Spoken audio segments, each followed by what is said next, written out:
Hello everyone. I'm Dark Whisper, here to entertain you today. I know many of you use my videos to relax or fall asleep, so before you doze off, hit that like button and subscribe to the channel. Oh, and let me know where you're tuning in from and what time it is for you. Now, sit back, get cozy, and let's dive into today's story. I was jolted awake by a strange noise coming from downstairs. At first, I brushed it off as either the wind or our old house creaking as it usually did. But then I heard something that sent shivers down my spine: footsteps. My heart started hammering as it hit me. Someone was inside. A quick glance at the clock showed it was 3:12 a.m. My daughter, Lily, was sound asleep in the next room. As quietly as possible, I slipped out of bed and tiptoed to her room. There she was, curled up under the blankets like a little burrito. I gently shook her awake and whispered that we needed to stay very quiet. Her big, confused eyes blinked at me, but she nodded without a word.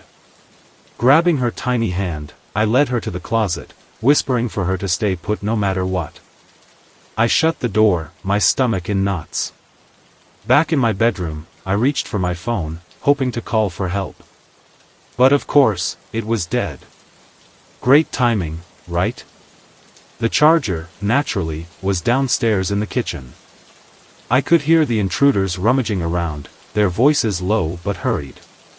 I had to protect Lily somehow. Then I remembered the old baseball bat stashed in the hall closet. It wasn't exactly Excalibur, but it was better than my bare hands. Moving like a ninja with zero training, I crept out of the room. The sound of their whispers floated up from the living room, setting my nerves on fire. My hands trembled as I reached for the closet door. Just as I grabbed the bat, the floor betrayed me with a loud creak. I froze. Their voices stopped. Holding my breath, I prayed they hadn't heard me. After a few painfully long seconds, they resumed talking. I let out a silent sigh of relief and kept moving. At the top of the stairs, I peered down. Two of them, both masked and gloved, were rifling through drawers and cabinets like they owned the place. My phone was downstairs, but there was no way I could sneak past them. I had to think fast. Gripping the bat tightly, I yelled at the top of my lungs, "Get out of my house. I've called the police." For a moment, they froze, clearly unsure. Then one of them decided to test my bluff and started up the stairs. My heart pounded so hard I thought it might burst. As he reached the top, I swung the bat with all my might, catching him on the shoulder. He stumbled back, cursing, but didn't fall. Before I knew it, he lunged at me, and we were wrestling. It wasn't just a fight, it was survival, for me and for Lily. He managed to rip the bat from my hands and toss it down the stairs. I tried to scream, but he clamped a gloved hand over my mouth. Meanwhile, his partner was on his way up. I knew I couldn't let them find Lily. Desperate, I bit down hard on his hand. He yelped in pain, and I broke free, sprinting to Lily's room and locking the door behind me. Their angry shouts and pounding on the door made the walls tremble. I raced to the window, assessing our escape options. We were on the second floor, but there was a narrow ledge outside that led to a tree. With no time to hesitate, I opened the window, helped Lily climb out, and followed her. Balancing on that ledge felt like walking a tightrope, but we managed to inch our way to the tree and scrambled down as fast as we could. We ran. I had no clue where we were heading, but one thing was clear: we needed to get as far away from the house as possible. We bolted straight to the neighbor's place and pounded on the door like our lives depended on it, which, frankly, they did. Mrs. Thompson opened the door, her face a mix of shock and confusion. Between gasps for air, I blurted out what was happening. She didn't hesitate to let us in, ushering us inside with a shaky hand. While she called the police, I held Lily close, trying to soothe her trembling little body. Those few minutes waiting for help felt like an eternity, though it probably wasn't long at all. When the police finally arrived, they swept through the house, but the burglars had vanished, along with some of our valuables. Honestly, I couldn't have cared less about the stuff. All that mattered was that Lily and I were safe. The officers took our statements, assuring us they'd do their best to catch the intruders. I was rattled to the core, but overwhelmingly thankful we'd gotten out unscathed. That night, we stayed with Mrs. Thompson. I didn't sleep a wink, holding Lily close and listening to every creak and rustle outside, half expecting trouble to follow us. The next morning, I went back to the house to face the aftermath. It was a disaster, drawers yanked out, our belongings scattered everywhere like someone had thrown a tantrum. Seeing strangers' chaos in our home made my skin crawl. But we were alive, and that was the only thing that truly mattered. We didn't stay in the house again after that. I couldn't bring myself to sleep there, not after what had happened. Instead, we stayed with friends for a while, trying to piece things back together. It was weeks later when something else unsettling began. I first noticed him one evening after work. It was late, around 9 p.m., and I had stayed behind to wrap up some reports. As I walked to my car, I spotted a man leaning casually against a lamppost, his eyes locked on me. At first, I brushed it off. Maybe he was waiting for someone. But something about the intensity of his gaze gave me a bad feeling. Shaking it off, I got into my car and drove home, telling myself I was overthinking things. The next night, he was there again. Same spot. Same unnerving stare. This time, I tried to get a better look. He was average height, wearing a hoodie that obscured most of his face. My heart picked up speed as I hurried to my car, trying to act like I wasn't completely freaked out. Even though I didn't see him follow me, the feeling lingered. And then it kept happening. Night after night, he'd be there. I started changing up my routes home, hoping to lose him. But no matter which way I went, I couldn't shake the sensation that he was watching, waiting. I kept telling myself it was all in my head, a figment of an overactive imagination. But deep down, I knew better.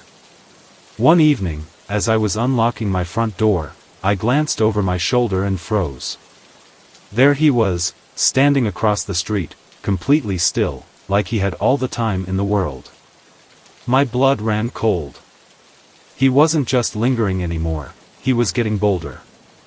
I rushed inside, slamming and locking the door behind me. My hands were shaking as I fumbled for my phone and called my friend Jason, begging him to come over. He arrived in record time, and just having someone else in the house made me feel a little safer. But I knew this wasn't a long-term fix. The next morning, I found a note on my car windshield. Just one word, written in bold letters, soon. Panic set in. My mind raced with questions. What did he want? What was he planning? I went to the police, but they shrugged it off. Without concrete evidence, there wasn't much they could do. They advised me to stay alert and keep a record of any incidents. Not exactly comforting advice. That night, I took matters into my own hands. I installed new locks and bought a baseball bat, hoping it would give me some peace of mind. Spoiler, it didn't. Every little creak and bump made my heart leap into my throat. Sleep became impossible as I sat by the window, half expecting to see his shadow lurking outside. A few days later, I decided to work from home, thinking it might make me feel more secure. But then the phone calls started. Every time I picked up, there was nothing but silence on the other end, just the sound of someone breathing. I knew it was him.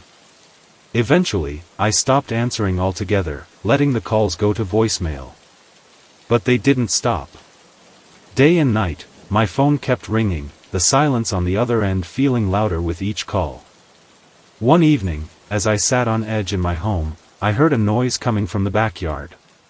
Grabbing a bat for protection, I crept toward the back door. Through the window, I saw him. He was at the gate, trying to open it. My heart felt like it might burst out of my chest as I quickly dialed 911. The moment he noticed me watching, he took off before the police arrived. They searched the area but found no sign of him. The fear was suffocating. My own home, once a safe haven, now felt like a prison. I couldn't eat, couldn't sleep, my life had become consumed by the terror of this unknown man. Determined to do something, I purchased a couple of security cameras and installed them at the front and back of the house. At least now I could see him coming if he tried anything again. Not long after, I saw him on the footage. He was lurking in the shadows of my front yard, just outside the camera's range. I called the police, but by the time they arrived, he had disappeared again. Their advice was frustratingly familiar: stay inside and keep your doors locked. It felt as useful as telling me to think happy thoughts. The breaking point came one morning when I woke up to find my living room window shattered. A brick had been hurled through it, and attached to it was a chilling note: "Tonight." That was it, I couldn't stay there another second. I packed a bag and drove straight to Jason's place. When I explained what had been happening, he insisted I stay with him until it was resolved. That night, Jason and I stayed up late, watching the security footage from my house. Around midnight, we spotted him. He approached the house, jiggling the front door handle. When he couldn't get in, he moved toward the broken window. Jason immediately called the police, and we watched as they arrived just in time to catch him. Relief washed over me when they put him in handcuffs. The man was identified as a local with a history of stalking, and police found more notes and disturbing drawings in his apartment. Knowing he was behind bars gave me some peace, but the fear didn't just vanish overnight. I stayed with Jason for a while, trying to rebuild a sense of normalcy. It wasn't easy. Every unexpected sound made my heart race, and I couldn't walk down the street without constantly checking over my shoulder. Slowly, though, I started to feel safer. Eventually, I moved into a new apartment in a completely different part of town. This time, I installed a state-of-the-art security system, determined never to feel that vulnerable again. The whole experience left its mark on me. I became more cautious, hyper-aware of my surroundings. I avoided walking alone at night and always double-checked my rearview mirror when driving. Dust swirled in the air as my car made its way down the dirt road. The farmhouse came into view, bathed in the golden hues of the setting sun. Its weathered charm gave me hope that this would be a quick sale. I was meeting a potential buyer, Greg, who had shown interest in the place. After parking, I grabbed my briefcase and headed to the front door. I knocked, but the door creaked open on its own. "Greg?" I called out, stepping inside cautiously. No response. The interior was exactly what you'd expect from an old, empty farmhouse: creaky wooden floors, stale air, and the kind of silence that feels too loud. I checked my phone, only to find I had no service. Perfect. I decided to take a look around. Maybe Greg was already inside. The living room was empty except for some dusty old furniture. Moving to the kitchen, I called out his name again. Still nothing. On the table, I found a note with my name on it: "Hannah, come upstairs." My stomach tightened, but I tried to stay calm. Maybe Greg was just nervous or shy. I climbed the narrow staircase, the sound of each step echoing eerily. At the top was a hallway lined with doors. The note hadn't said which room to go to, so I started with the first door on the left. It was a bedroom, empty, cold, and untouched for what looked like years. I backed out and tried the next door, finding an equally abandoned bathroom. As I moved toward the third door, a noise behind me made me spin around. But there was nothing there. My heart was racing now. When I opened the third door, it revealed an office in complete disarray. Papers were scattered everywhere, and the window was wide open, letting in a light breeze.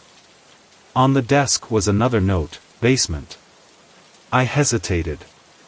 This was getting too strange. Deciding I'd had enough, I turned to leave. As I descended the stairs, the front door slammed shut. Panic surged through me. At the bottom of the stairs stood a man, not Greg. "Who are you?" I demanded, trying to keep my voice steady. He smiled, but it didn't reach his eyes. "Greg couldn't make it. I'm here instead." A chill ran down my spine. "I think there's been a mistake. I'll just leave now." He shook his head slowly. "I'm afraid you can't do that, Hannah." I started backing away, glancing around for another exit. The windows were boarded up from the outside. My only hope was the back door. I bolted for it, but he was faster. His hand clamped onto my arm like a vice, yanking me back. I screamed, kicked, and fought, but he dragged me toward the basement door. "Let me go," I shouted, but he just laughed. He opened the door and shoved me down the stairs. I hit the concrete floor hard, pain radiating through my body. Forcing myself to my feet, I scanned the dark, damp basement for anything I could use as a weapon. My eyes landed on a metal pipe in the corner. I grabbed it, my hands shaking as I braced myself. His slow, deliberate footsteps descended the stairs. "There's no need for that," he said calmly. "Stay back," I warned, holding the pipe up. He stepped closer, and I swung with all my might. He dodged, lunging at me. We tumbled to the ground, the pipe slipping from my grip. He pinned me down, his face inches from mine. "You're not leaving here," he whispered. Adrenaline surged through me. Twisting my body, I freed one hand, reached for the pipe, and swung it at his head. It connected with a sickening crack, and he slumped to the side. I scrambled to my feet, gasping for air. I didn't wait to find out if he was down for good. The moment I could move, I bolted up the stairs, my heart pounding so hard it felt like it might explode. I didn't stop as I burst through the back door and tore across the open field behind the farmhouse, my lungs burning and legs screaming for mercy. His furious shouts carried in the wind behind me, but I didn't dare look back. My car came into view, a beacon of hope in the fading light. "Please, please let the keys be in my pocket," I muttered under my breath as I ran. When I finally reached the car, my shaking hands fumbled with the keys, dropping them once, twice, before I managed to unlock the door. I threw myself inside, slammed the door shut, and locked it in one swift motion. The engine roared to life, and I floored the gas pedal, dirt and gravel flying as I sped down the bumpy road. I didn't stop or look in the rearview mirror until I reached the nearest town. My legs were still trembling as I parked in front of the police station and stumbled inside to report everything. The officers listened attentively and headed to the farmhouse immediately. But when they got there, the place was empty. Not a single trace of the man or anything that could tell us who he was. I never found out his identity or what he wanted from me. The farmhouse was eventually put back up for sale, but there was no way I'd ever step foot near it again. The whole ordeal haunted me for weeks. Even after I tried to move on, I couldn't shake the unsettling feeling that he might still be out there somewhere, watching, waiting for another chance. We had just arrived at the rental house by the lake, a picturesque retreat that was supposed to be the ultimate summer getaway. Jason, my best friend, had found and booked the place for all of us, a week of relaxation and fun. The house was old but had a certain charm, with its creaky floorboards and vintage furniture that screamed cozy horror movie vibes. Our group consisted of 6 people: Jason, his girlfriend Emily, Mike, Sarah, Lisa, and me. The first night was all about unpacking, claiming rooms, and settling in. The air was filled with excitement as we laughed and made plans for the week ahead. The next morning, curiosity got the better of us, and we decided to explore the house. It was bigger than we expected, with more rooms than we could count and even a mysterious attic. While poking around, I stumbled upon a small door hidden at the back of one of the closets. It was so well concealed it almost looked like part of the wall. "Jason," come check this out," I called, my curiosity piqued. He joined me, and together we opened the little door. Inside, we found a few old, moth-eaten blankets and some empty cans. It looked like someone had been there not too long ago. When we showed the others, it became the topic of the day. We cracked jokes about it being a kid's secret hideout or a Narnia portal. But deep down, it made all of us just a little uneasy. Still, we shrugged it off and decided not to let it ruin our vibe. That evening, we fired up the barbecue and hung out by the lake. With the food, drinks, and laughter, we managed to forget all about that creepy little room.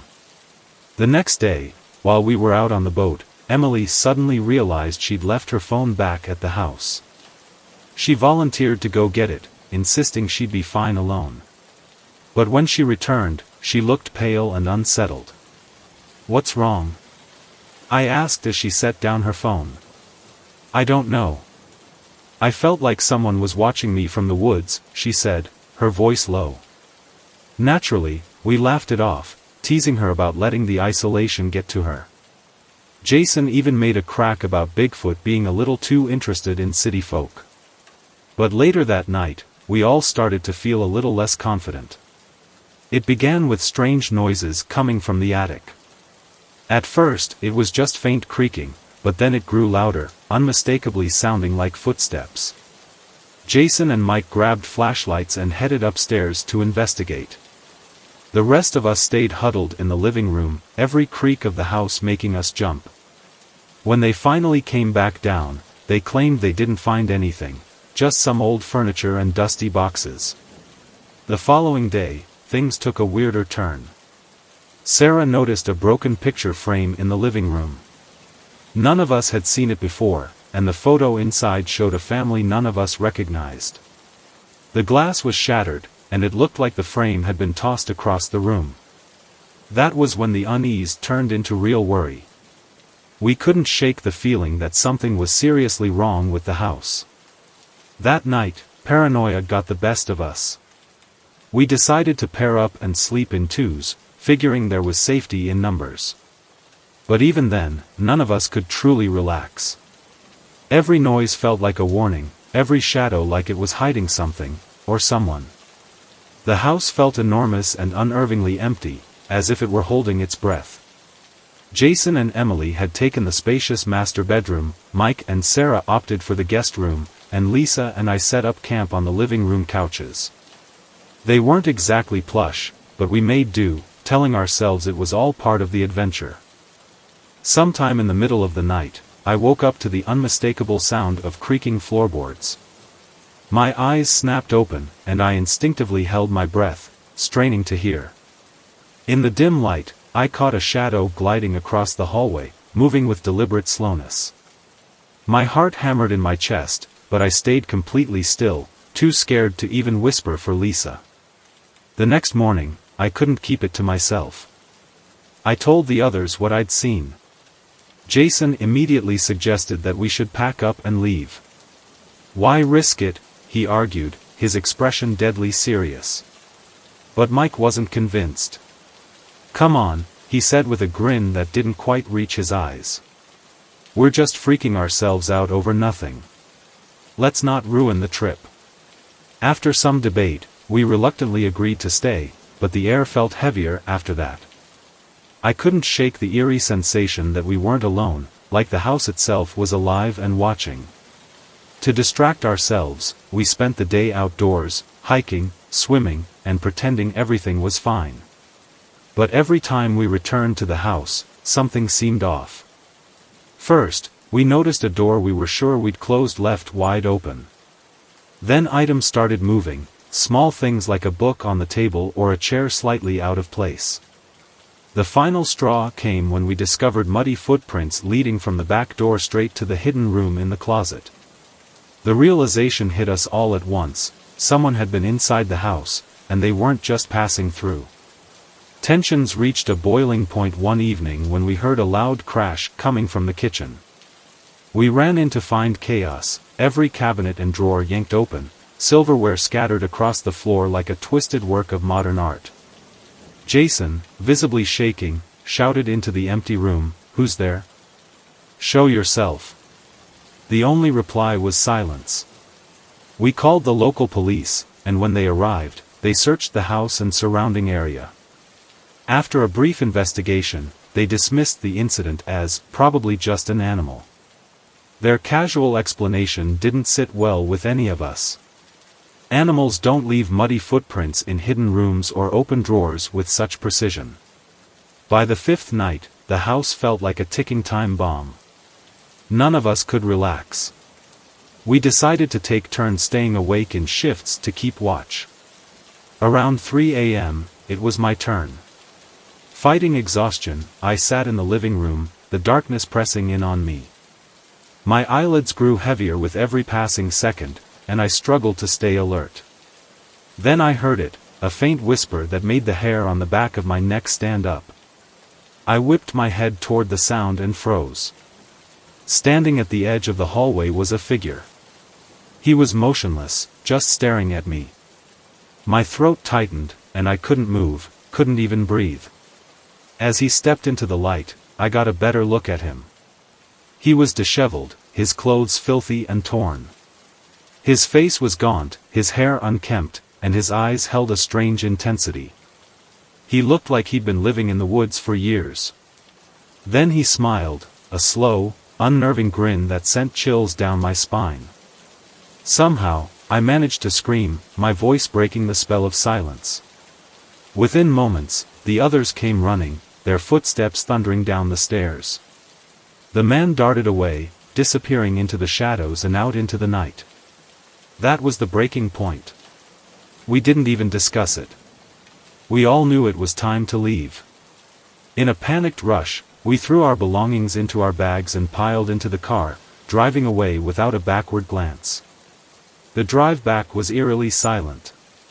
No one spoke, we were each lost in our thoughts, trying to process what had just happened. When we returned home, we reported the incident to both the rental agency and the police. But despite their efforts, we never found out who the man was or why he had been living in the house. That trip left us deeply shaken, a stark reminder of how vulnerable we were. What had started as a fun summer getaway had quickly turned into a living nightmare. It took a long time for any of us to feel safe again, and none of us ever rented a remote house after that. The sun was just starting to set, casting warm golden hues over the parking lot as I walked to my car. It had been an exhausting day, and all I could think about was getting home, kicking off my shoes, and collapsing on the couch. As I approached my car, I rummaged through my bag for my keys, barely registering the sound of footsteps behind me. At first, I didn't think anything of it. After all, it was a busy lot. Then, out of nowhere, someone grabbed me from behind. Panic shot through me like a bolt of lightning. I thrashed and struggled, but their grip was iron-tight. A hand clamped over my mouth, muffling my screams. My heart pounded so hard I thought it might burst as I felt myself being dragged backward. I kicked, twisted, and fought with every ounce of strength I had, but they were too strong. Before I could fully process what was happening, I was shoved into the back of a van. The door slammed shut with a sickening finality, and the engine roared to life. The darkness inside the van was suffocating. My hands were quickly bound, and before I could cry out again, tape was wrapped tightly around my mouth. My breaths came in shallow gasps as the reality of the situation hit me like a freight train. I couldn't see who had taken me, but their intentions were clear. I was trapped, powerless, and utterly terrified. I tried to scream again, but it was pointless. The van sped along for what felt like hours, the world outside completely hidden from me. My mind raced with terrifying scenarios, each worse than the last. I knew I had to keep it together, panic wouldn't save me. If I wanted to escape, I had to think clearly. Finally, the van came to a jarring stop. The door flew open, and rough hands yanked me out. As I stumbled, I realized we were in the middle of nowhere, surrounded by nothing but towering trees. My captor wore a mask, his eyes cold and calculating, like he'd already decided my fate. He dragged me toward a small, decrepit cabin. The air inside was thick and damp, carrying the unmistakable scent of mildew. The dim light barely illuminated the shabby room. He forced me into a chair, tying me up with ropes so tight they cut into my wrists. After ripping the tape from my mouth, he stood there, silent and menacing. I wanted to beg for my life, to plead for mercy, but my throat locked up. All I could do was stare back, trembling. Desperate, I scanned the room for anything that could help me. There was a small window, but it was way too high to reach.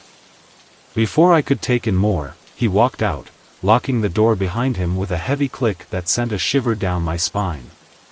I struggled against the ropes, twisting and pulling with everything I had, but they held firm. My wrists burned from the effort, but I refused to give up. I took deep breaths, trying to steady my nerves and focus. If I panicked, I wouldn't stand a chance. Hours seemed to drag by before he returned. This time, he held a knife, the blade catching the faint light.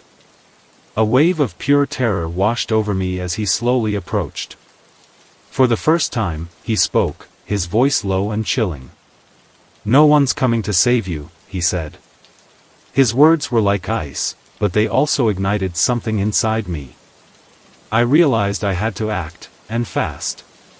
Mustering every ounce of courage, I begged him to let me go, trying to sound desperate yet convincing. I promised my family would pay any ransom he wanted. He let out a harsh laugh, shaking his head. "This isn't about money," he replied. While he was distracted, I subtly worked at the ropes binding my wrists, loosening them ever so slightly. My heart pounded as I spotted my chance. He turned his back for just a moment, and I yanked my hands free. Without hesitating, I grabbed a heavy lamp from the table next to me and swung it with all my strength. The impact made him stumble, and the knife slipped from his grip, clattering to the floor. I snatched it up, gripping it tightly despite my shaking hands. He lunged at me, but I slashed at his arm, the blade cutting deep. His scream of pain was my signal to move. I bolted for the door, fumbling with the lock as adrenaline coursed through me. His curses and shouts grew louder as he stumbled after me, but I finally got the door open and burst into the woods. Branches tore at my face and arms as I ran blindly through the underbrush. I didn't know where I was going, but stopping wasn't an option. His crashing footsteps behind me pushed me forward, the sound of him breaking through the woods like a nightmare chasing me. After what felt like forever, I spotted lights in the distance. Hope, finally. It was a road. I sprinted toward it, waving my arms frantically and shouting for help. A car screeched to a stop, and a woman jumped out, her eyes wide with alarm. "What happened?" she asked, her voice urgent. Words tumbled out of me in a rush as I told her everything. She quickly called the police, who arrived not long after. Relief washed over me as I realized I was finally safe. The officers wasted no time heading into the woods to search for him. They found the cabin, but he was already gone. They assured me they wouldn't stop until they tracked him down, but their words did little to calm the storm of fear inside me. The days that followed were a blur. I was in a state of shock, barely able to eat or sleep. The police took my statement and began an investigation, but I couldn't shake the terror that had taken root deep within me. The police were certain the man who had taken me was a serial kidnapper they had been hunting for months, if not years. Knowing that sent chills down my spine. It wasn't just a random attack. After my escape, I stayed with my family, leaning on the people who loved me for strength. Being surrounded by them helped, but it didn't erase the fear. For weeks, I couldn't stop glancing over my shoulder, half expecting to see him lurking around every corner. Even the smallest noise made me jump, my heart racing with the possibility that he wasn't done with me. Then came the news I'd been waiting for: the police had caught him. He had tried to abduct another woman, but this time, he didn't get away. They told me my escape had been the key to tracking him down, and hearing that gave me a strange mix of relief and pride. When I testified in court, I stood face to face with him. It was terrifying, but I didn't waver. He was sentenced to life in prison, and while it didn't erase what I'd been through, it brought some sense of justice. The experience changed me forever. I became more cautious, always hyper-aware of my surroundings. But I made a promise to myself that I wouldn't let fear control my life. I fought back when it mattered most, and I didn't give up. That's why I survived. Even now, the nightmares come and go, but they no longer define me. They remind me of something important: I'm strong, and I can handle whatever life throws at me. That day in the parking lot could have been the end, but it wasn't. I'm still here, and I'm living proof that resilience and courage can make all the difference. Renting a small apartment for the summer seemed like the perfect way to escape my daily grind. The place was cozy, just the right size for a few months of peace and quiet. For the first few weeks, it was everything I'd hoped for. I spent my days exploring the city, soaking in the sights and sounds, and my nights curled up with a good book or a favorite movie. Life felt easy and carefree. But one evening, something strange happened. I was watching TV in the living room when I noticed a faint reflection on the screen, a tiny blinking red light behind me. I turned around quickly, but there was nothing there. Shaking it off as a trick of the light, I didn't give it much thought. The next evening, the same red light caught my eye, this time from a different corner of the room. My unease grew. I got up, moving furniture and checking behind shelves, trying to figure out what it was. But once again, I found nothing. Now I was officially spooked.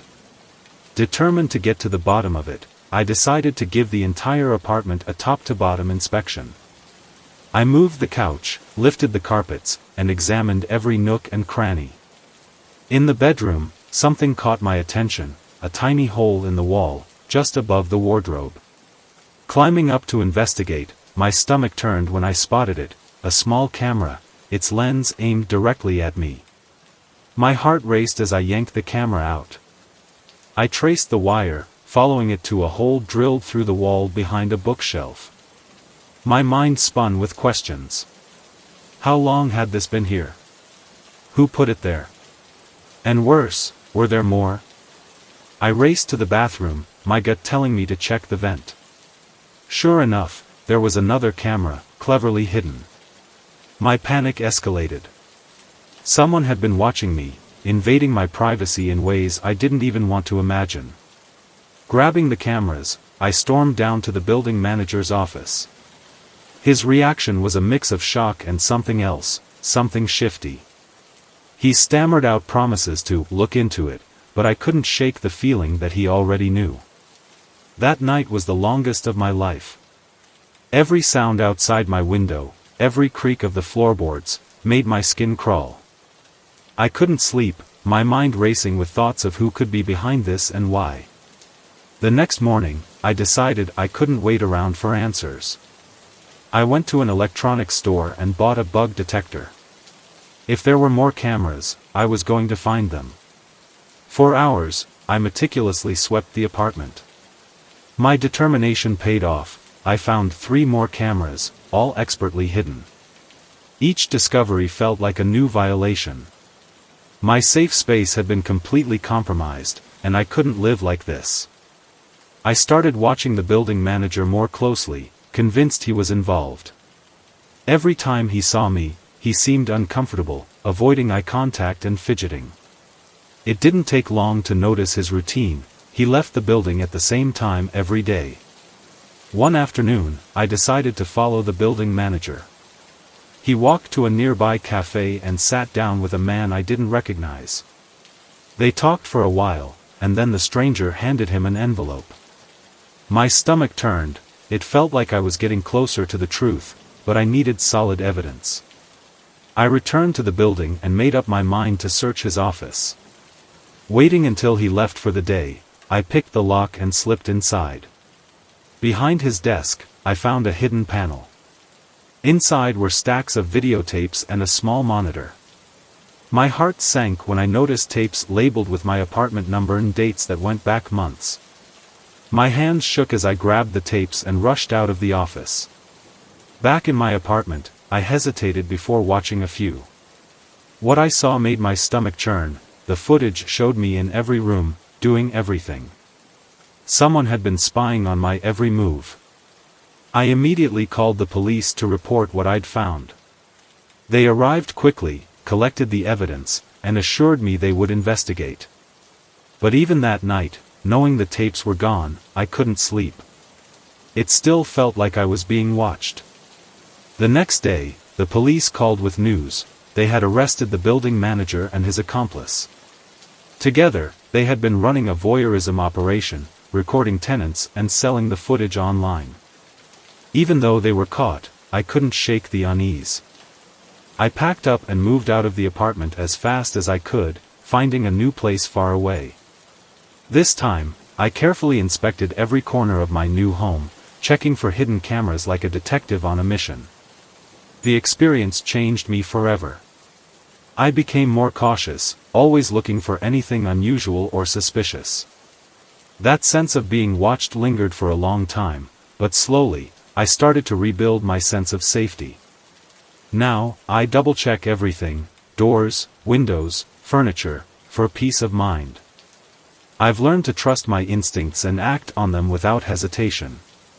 That summer left a mark, one I hope to never revisit. But if I ever face something like that again, I know I'll be ready. I'll fight back, and I'll survive. Because no one has the right to invade my privacy, and I'll do whatever it takes to protect myself.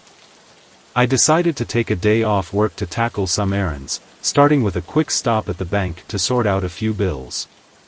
It was a sunny day, the kind where everything feels normal and routine.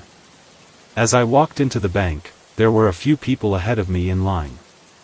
The pace was painfully slow, and I remember grumbling to myself about how long it was taking.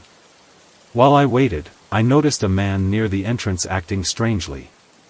He kept glancing around, his body language tense and jittery. Something about him felt off, but I brushed it aside, eager to finish my business and get out of there. Suddenly, the doors burst open, and 3 masked men with guns stormed inside. The air erupted with screams as people hit the floor in terror. My heart was pounding so hard it felt like it might burst. One of the robbers fired a shot into the ceiling, and the deafening sound made everyone freeze. "Everyone down," one of them shouted. Without hesitation, we all dropped to the floor, trembling and trying not to make a sound. The robbers quickly took over, barking orders and moving through the bank like they'd done this before.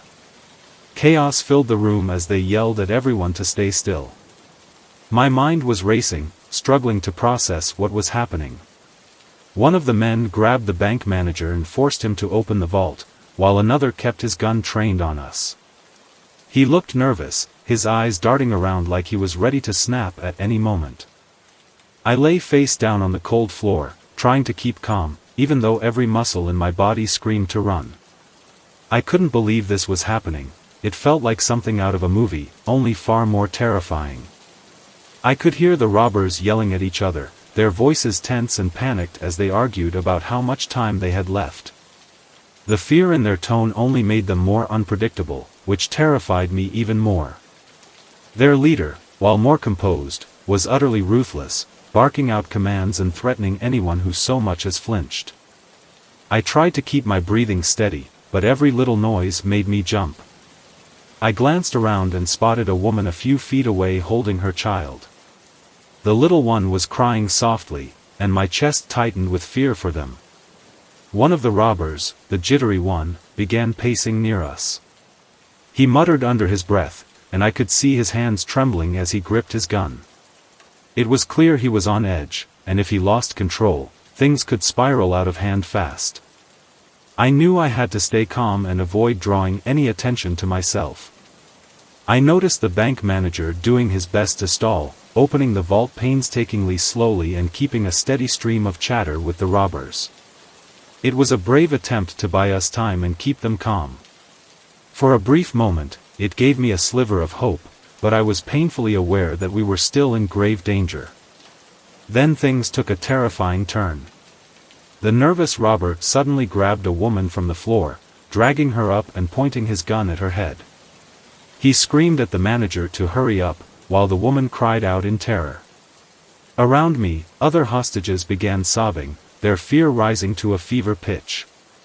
My heart sank, I felt utterly powerless. I had to do something. My eyes darted around, searching for any way to help. Near the counter, I spotted a phone. If I could just reach it, maybe I could call for help. The idea was risky, but I knew I had to try. Slowly, I began inching toward the phone, keeping as low as I could. My heart hammered in my chest as I moved, praying I wouldn't be noticed. But just as I got close, the leader's sharp voice cut through the chaos. He saw me. "Stop right there," he barked, storming toward me with his gun raised. I froze, my pulse roaring in my ears. "What are you doing?" he demanded, his cold eyes locked on mine. Thinking fast, I lied, saying I was just trying to get into a more comfortable position. He narrowed his eyes, sneering, but after a tense moment, he seemed to buy it. "Stay where you are," he snapped before heading back to the vault. I was rattled but not deterred. I knew I had to wait for another chance. My moment came when the manager finally opened the vault, and the robbers were completely focused on stuffing money into their bags. Moving as quietly as I could, I edged closer to the phone again. This time, I reached it. My fingers trembled as I quickly dialed 911, whispering into the receiver and begging for help. I barely got the words out before the nervous robber noticed me. Furious, he stormed over and grabbed my arm, his face twisted with rage. I thought for sure he was going to shoot me. But the leader intervened, shouting at him to focus and reminding him they were running out of time. The atmosphere was suffocating. The robbers were arguing more and more, their anxiety reaching a breaking point. All I could do was pray the police would arrive soon. I told myself to stay strong, not just for me, but for everyone in the room.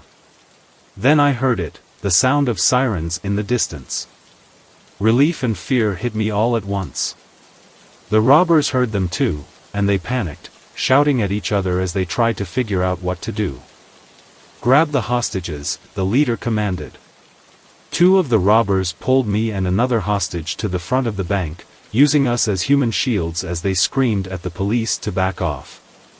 My heart felt like it was about to explode, but I forced myself to stay calm, even as terror consumed me. The police began negotiating, trying to de-escalate the situation. They promised the robbers safe passage if they released the hostages. The leader seemed to consider it, but then the nervous robber lost it. "I'm done waiting," he screamed, his voice cracking as he pressed the cold barrel of his gun against my temple. I froze, convinced this was the end. And then, a gunshot rang out. The sound echoed through the air, and I realized the police sniper had taken the shot. The nervous robber dropped, his gun clattering to the floor as he fell. The other robbers froze, panic written all over their faces. They dropped their weapons as the police stormed in, swiftly taking them down. Before I even realized what was happening, I was pulled to safety, my body trembling uncontrollably. I couldn't believe it was over. The chaos, the fear, it had ended. The police began taking statements and checking on everyone to make sure we were okay. I was still in shock, unable to fully process what had just happened, but a wave of relief washed over me. The robbers were arrested, and we were all taken to the hospital for medical checkups. Even now, I still have nightmares about that day, the terror, the overwhelming sense of helplessness. But despite the lingering fear, I'm profoundly grateful to be alive. I know how lucky I am. Our romantic getaway started like something out of a dream. Tom and I had rented a cozy, remote cabin far from the noise and hustle of the city. It was just what we needed: peace, quiet, and time alone together. The first couple of days were magical. We spent our time hiking through the woods, cooking meals together, and soaking in the serenity of nature. Everything felt perfect. But on the third night, everything changed. We were sitting by the fireplace, enjoying the comforting crackle of the burning logs. The world outside was quiet, and the moment felt peaceful, until a loud bang shattered the calm. Tom and I exchanged startled looks. It was almost midnight, and we weren't expecting anyone. Tom stood up to check, while I stayed behind, my heart pounding in my chest. He peered through the window next to the door, and I watched as his face turned pale. "Lisa," he said, his voice low and tense, "there are men outside. They have guns."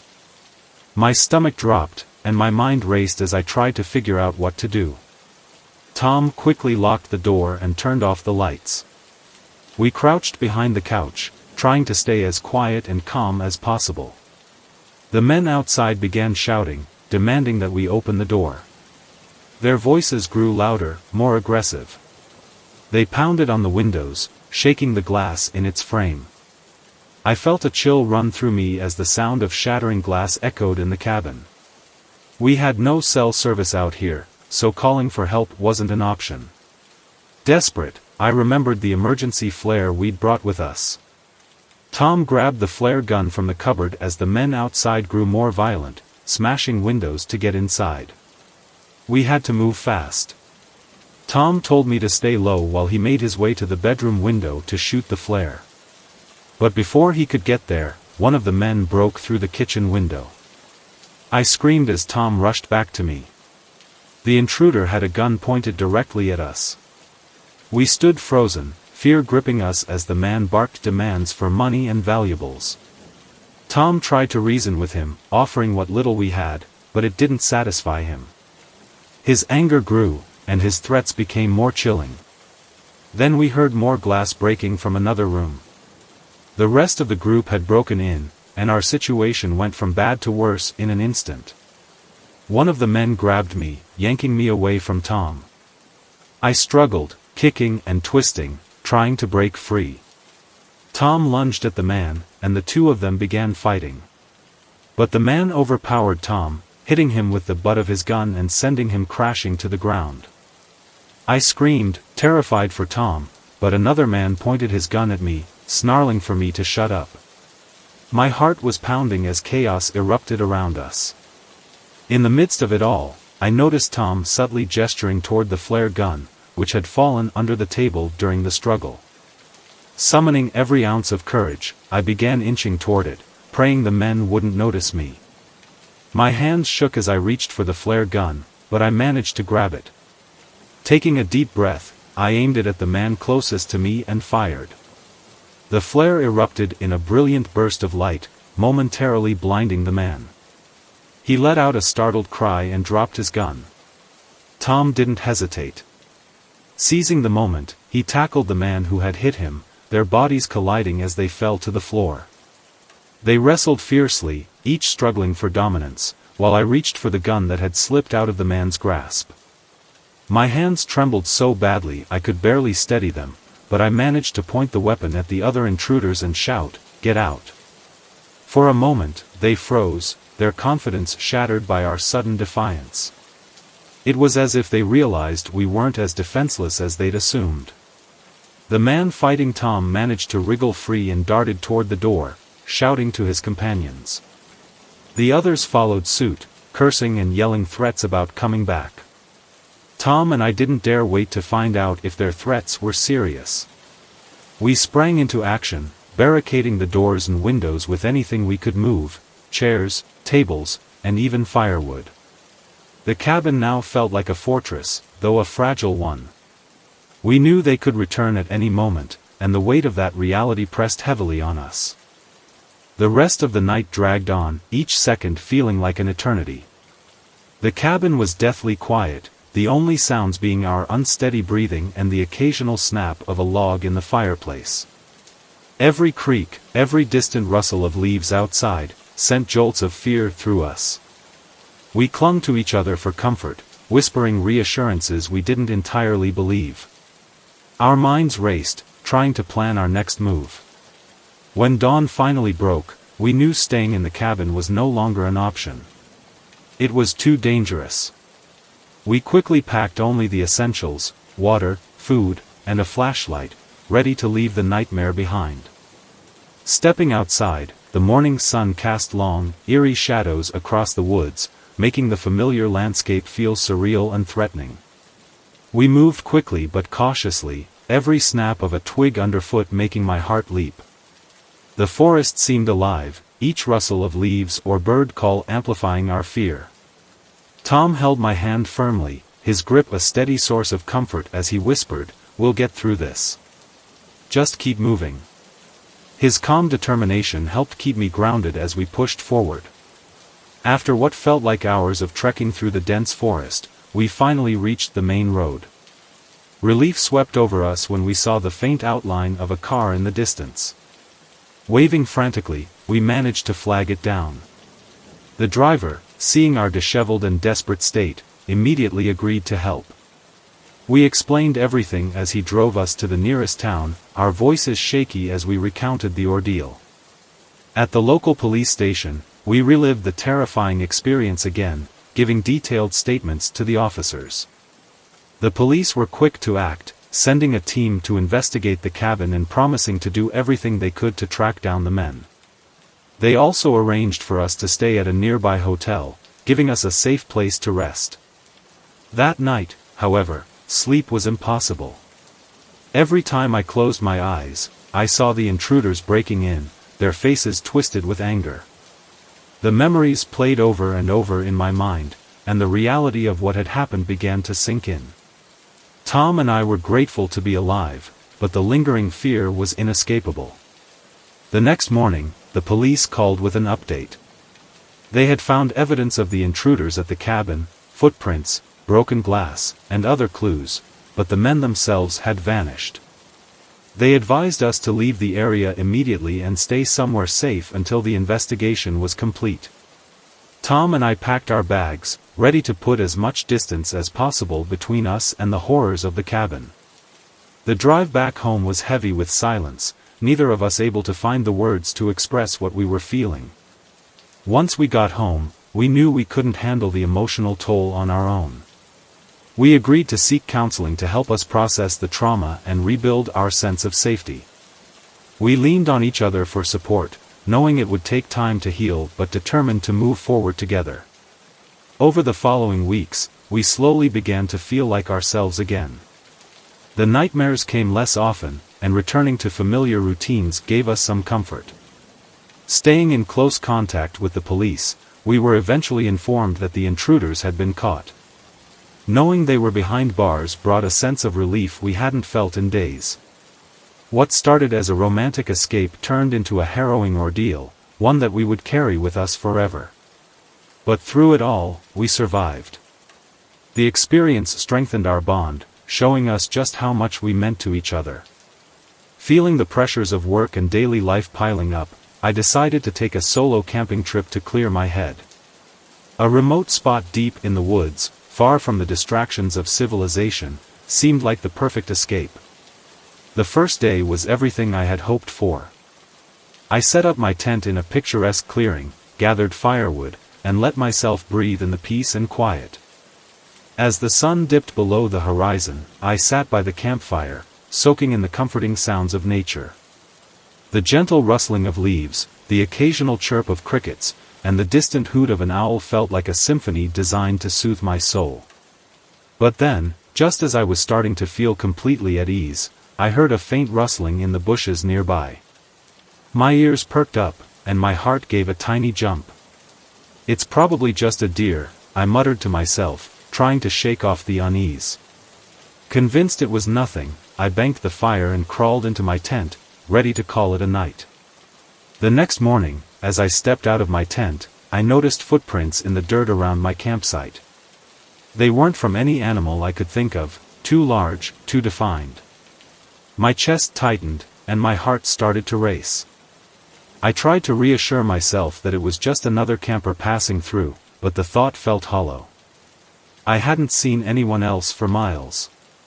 Determined not to let fear overwhelm me, I resolved to stay alert.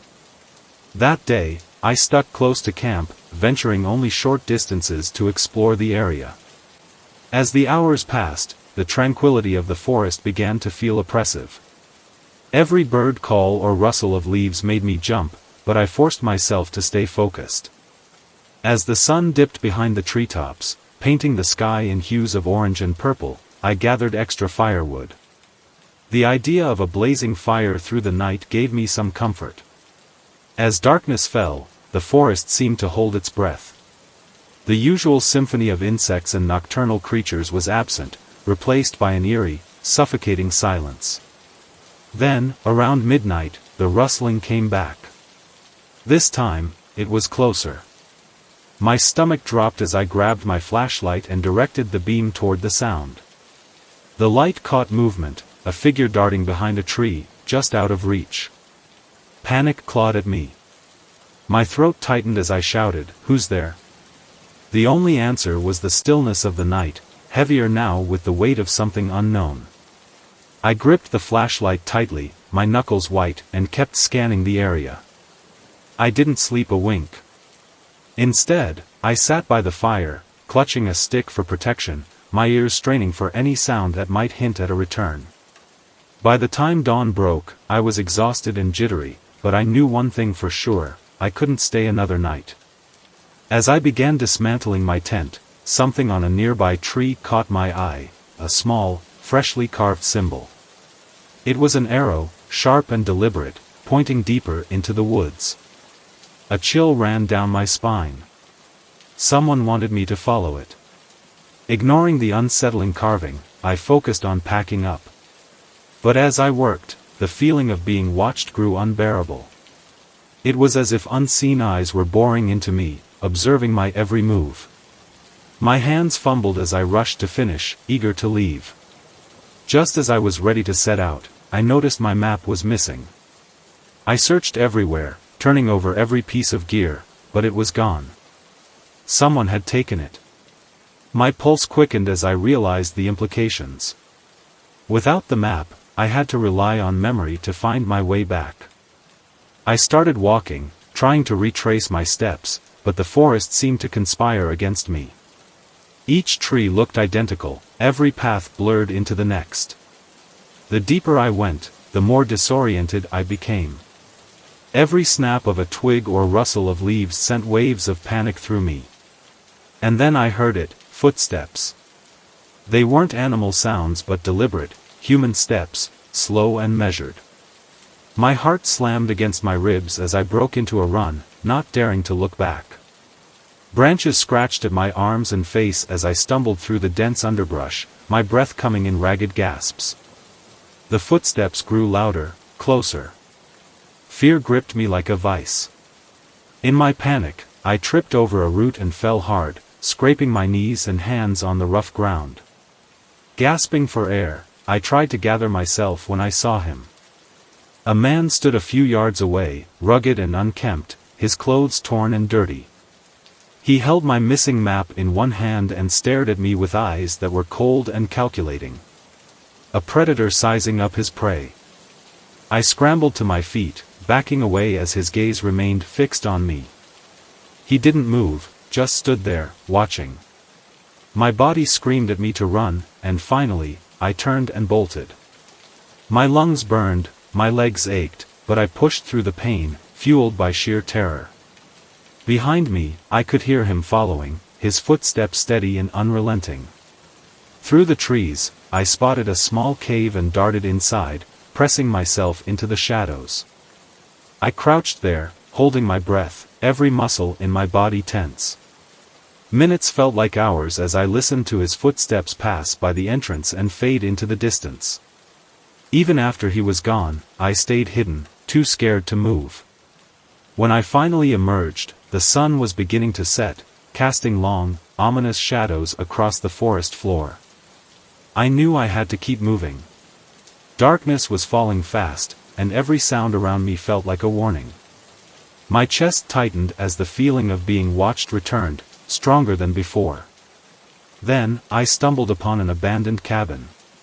It looked ancient, its wooden frame warped and covered in moss. It was shelter, though, and I was desperate. Inside, the air was thick with dust and mildew, and cobwebs draped the corners like eerie decorations. I barricaded the door with a broken table and sat in the corner, clutching a piece of wood as a makeshift weapon. The silence inside the cabin was suffocating, pressing down on me like a physical weight. Exhaustion took over, and despite my fear, I drifted into a restless sleep. I woke to the sound of the door creaking open. My heart leapt into my throat as I saw him, the man from the forest, standing in the doorway, his silhouette framed by the pale glow of moonlight. He stepped inside slowly, his movements deliberate and predatory. "I've been watching you since you got here," he said in a gravelly voice, his tone dripping with menace. "I enjoy the hunt." My mind raced as I searched for an escape. Behind me, I spotted a small window, the only chance I had. Gripping the piece of wood tightly, I lunged at him, catching him off guard. He staggered back, and I didn't hesitate. I dove through the window, glass shattering around me as I hit the ground hard. Pain shot through my body, but I forced myself to my feet and ran. The forest seemed endless, its dark arms closing in around me, but I didn't stop.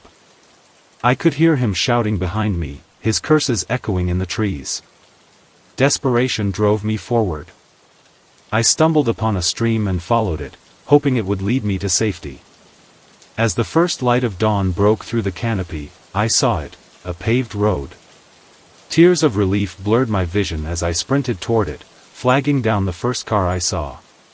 A kind elderly couple stopped, their concern clear as they listened to my frantic explanation. Without hesitation, they drove me to the nearest police station.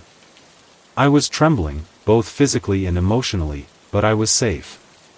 The police took my statement, their calm voices a stark contrast to the storm raging inside me. They assured me they would search the area thoroughly. Days later, though, I received the news I had been dreading: they hadn't found him. The thought of that man still being out there sent chills down my spine. The memory of his cold, calculating gaze haunted me, and even within the walls of my own home, I couldn't shake the feeling of being watched. Every creak of the floorboards, every shadow in the corner of my eye made my heart pound. What was supposed to be a peaceful solo camping trip had turned into a nightmare I couldn't escape. I made a promise to myself: I would never camp alone again. The fear stayed with me, a constant reminder of how close I had come to losing everything. It was supposed to be the perfect summer escape. My best friend Sarah and I had planned a trip to Miami, ready for a week of beaches, sunshine, and the electric energy of the city's nightlife. The first day was everything we had hoped for: sandy toes by day and vibrant city lights by night. On our second evening, we went to one of Miami's most popular clubs. The music pulsed through the air, the dance floor was packed, and the mood was carefree. We danced for hours, laughed until our sides hurt, and enjoyed a couple of drinks. For a while, it felt like nothing could go wrong. But then I realized Sarah was gone. At first, I assumed she had gone to the bathroom or stepped away for a moment. I scanned the crowd, expecting to spot her blonde hair bobbing among the dancers, but she wasn't there. I texted her, my fingers tapping quickly on the screen. No response. I waited, trying not to overreact. Maybe she had stepped outside for some air, or maybe her phone was in her bag and she hadn't seen my message. But as the minutes ticked by, unease began to creep in. I started asking people around me if they had seen her. "Have you seen a girl about this tall, blonde, wearing a red dress?" I repeated the question over and over, but no one had any answers. The humid night air hit me as I stepped outside, scanning the street for any sign of her. Couples and groups of friends walked past, laughing and chatting, but Sarah was nowhere to be seen. I called her phone, my hand trembling slightly. Straight to voicemail. Panic began to bubble up inside me. I rushed back into the club, searching every corner, my eyes darting from one face to the next. But she wasn't there. I thought about calling the police but hesitated. It hadn't been that long since I last saw her, and I could already hear their dismissive response in my head. Instead, I decided to head back to our hotel, hoping, praying, that she had gone back without telling me. When I opened the door to our room, my heart sank. It was empty. Her bed was untouched, her suitcase still neatly tucked in the corner. Sleep was impossible. I sat on the edge of my bed, staring at the door all night, willing her to walk through it. But she didn't. The next morning, my first stop was the police station. I told them everything, pouring out my fear and worry. They took my statement, nodding sympathetically, but their words felt hollow. "People go missing in big cities all the time," one of them said. It wasn't comforting. I couldn't just wait for them to act. I had to do something. I retraced our steps from the night before, starting at the club. I showed Sarah's picture to anyone who would look, begging for information.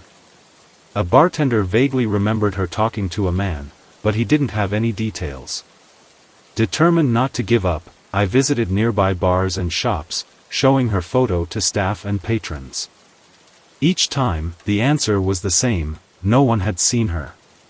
Days passed with no news. The helplessness was suffocating. One evening, sitting alone in a small cafe, I felt utterly lost. I replayed every moment of that night in my mind, trying to find a clue I might have missed. That's when I overheard a conversation at the next table. Two people were talking in hushed tones about women going missing, their disappearances linked to a human trafficking ring operating in the city.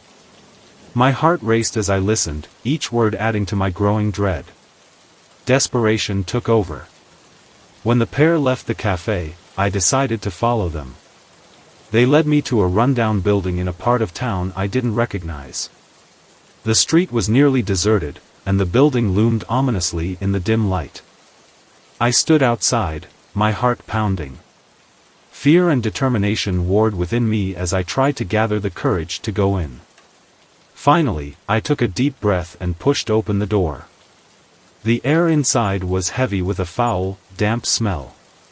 The hallway was dark, the only light coming from a faint glow at the end. I moved quietly, my pulse thundering in my ears. As I approached the source of the light, I heard voices, low murmurs mixed with occasional sobs. Peering through a crack in the door, I saw a room full of women. Some were crying, others sat silently, their faces blank with despair. Then I saw her. Sarah. My stomach twisted at the sight of her sitting in the corner, her shoulders slumped. Relief flooded me, she was alive, but it was quickly replaced by rage and fear. I couldn't help her on my own. I slipped back outside, my hands shaking as I called the police. I described everything I had seen, my voice trembling. They told me to stay put and wait for them. The wait felt like a lifetime. Every sound made me jump, every shadow felt like it was closing in. Finally, flashing red and blue lights appeared, and officers stormed the building. Minutes later, they emerged with the women, including Sarah. I ran to her, pulling her into a hug as tears streamed down both our faces. She was scared, shaken, but alive. The police arrested several men inside, members of the trafficking ring. Later, Sarah told me they had drugged her drink at the club. She didn't remember much after that, just bits and pieces of waking up in the dark, tied up and terrified. Despite everything, she was grateful to be free. I stayed close to Sarah as she spoke with the police, her voice trembling as she recounted every terrifying detail. Watching her go through that was gut-wrenching. It felt like we were trapped in a nightmare that refused to end. Afterward, we made the difficult decision to cut our vacation short and head home. Sarah needed time to recover, to begin healing from the trauma. As for me, I needed to process everything that had happened, the fear, the helplessness, the relief. It was all too much to make sense of in the moment. The police assured us they were making progress in dismantling the trafficking ring and that justice would come for those responsible. Their words were reassuring, but they couldn't undo the scars left by the experience. The ordeal changed us both in ways we hadn't anticipated.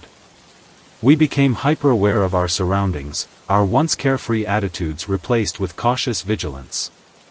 For me, it wasn't just about what had happened to Sarah, it was the thought of all the other women still out there, trapped, waiting for someone to save them. The weight of that thought haunted me, even in the quiet moments. But despite the horror, I was overwhelmingly grateful. Sarah and I had made it out alive. We leaned on each other for strength, our bond deepened by what we had survived together. What began as an exciting vacation had ended in a way we could never have imagined.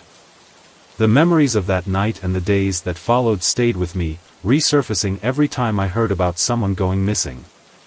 It brought back the same fear, the same sense of urgency I'd felt in Miami. I started sharing our story with anyone who would listen, hoping it might serve as a warning or a lesson for others. Life eventually resumed its normal rhythm, but the shadows of that summer lingered. We couldn't erase what had happened, but we had survived. And that, I reminded myself, was something to hold on to. That summer, I moved into a new neighborhood, hoping for a fresh start and some peace and quiet. The house I rented was cozy and inviting, and the area was calm, almost too calm, but I didn't mind. My new neighbor, Mr. Turner, lived next door. At first glance, he seemed perfectly normal. He kept to himself, was polite but reserved, and didn't draw much attention. Nothing about him set off alarm bells initially. But as the days passed, little things began to stand out.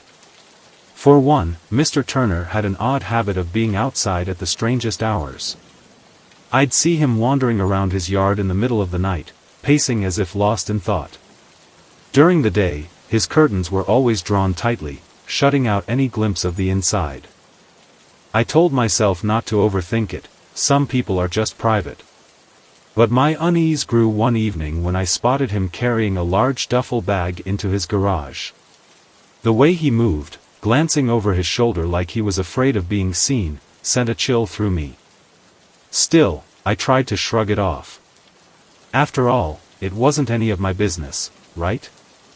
His garage, mostly hidden by tall bushes, made it impossible to see what he was up to. But something about his behavior nagged at me. I decided to keep a subtle eye on him, just in case. Over the next few days, things only got stranger. Mr. Turner seemed obsessed with his garage, often peeking out to scan the area before disappearing inside. It was as if he was checking for anyone watching him. One morning, while taking out the trash, I noticed his garage door was slightly ajar. Curiosity gnawed at me, and I found myself wandering closer under the pretense of adjusting my garbage bags. Through the crack, I caught a glimpse of something metallic, several handguns, neatly arranged, alongside what looked like ammunition boxes. My stomach dropped.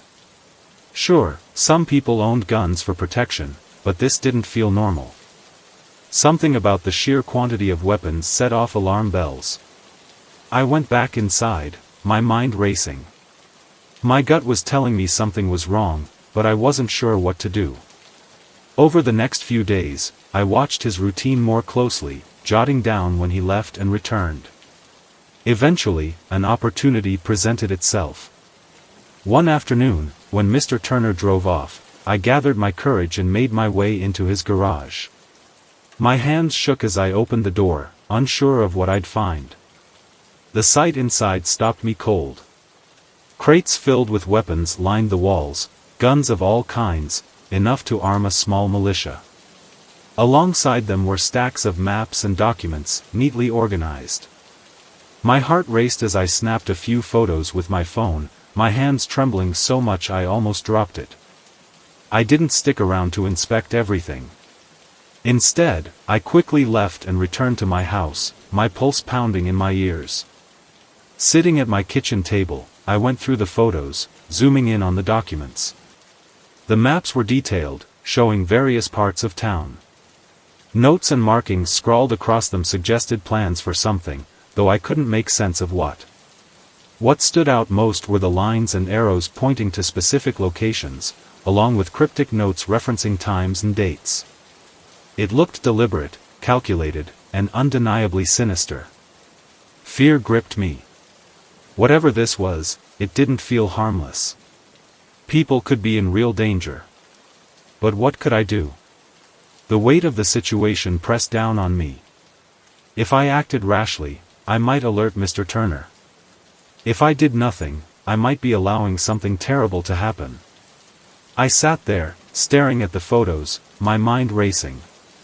I didn't know where to start, but I knew one thing for sure: I couldn't ignore this. I decided to call the police, but I wanted to tread carefully. I didn't want them to dismiss my concerns as paranoia. Keeping my report vague, I told them I was worried about some strange behavior I'd noticed from my neighbor. They seemed to take me seriously enough and said they'd send someone to check it out. When the officers arrived, I watched from my window as they spoke to Mr. Turner. To my frustration, he was as calm and composed as could be, answering their questions with a polite smile. They didn't find anything out of place, and after a brief chat, they left. I felt defeated. It seemed like Mr. Turner had successfully masked whatever he was hiding. I realized I'd need something concrete, actual evidence, if I wanted the police to act. That night, his behavior grew even more erratic. From my window, I could see him pacing back and forth in his yard, his movements agitated and hurried. It was as if he was nervous or preparing for something. The next morning, I saw him loading items into his car, more large bags and boxes. My curiosity turned into determination. From a safe distance, I snapped a few photos on my phone. Once he drove off, I knew I couldn't wait any longer. I went back to his garage, my heart racing as I pushed open the door. Inside, I found what felt like the missing pieces to a disturbing puzzle. The crates of weapons were still there, but now I noticed detailed documents, maps of the town, marked with lines and arrows, and notes that appeared to reference times and specific locations. The air seemed to grow heavier as I sifted through the materials. It was clear he was planning something big, and it wasn't good. I didn't waste another second. I gathered my courage and went straight to the police station, bringing everything I had, the photos, the descriptions, and the story of what I'd seen. This time, they listened. As I laid out the evidence, their expressions shifted from polite interest to serious concern. They assured me they'd investigate thoroughly and commended me for coming forward. Even with their reassurances, I couldn't shake the anxiety that I might have waited too long. What if something terrible happened before they could act? The thought kept me on edge. A few tense days later, the police returned with news that confirmed my worst fears. Their investigation had uncovered solid evidence of Mr. Turner's involvement in illegal activities.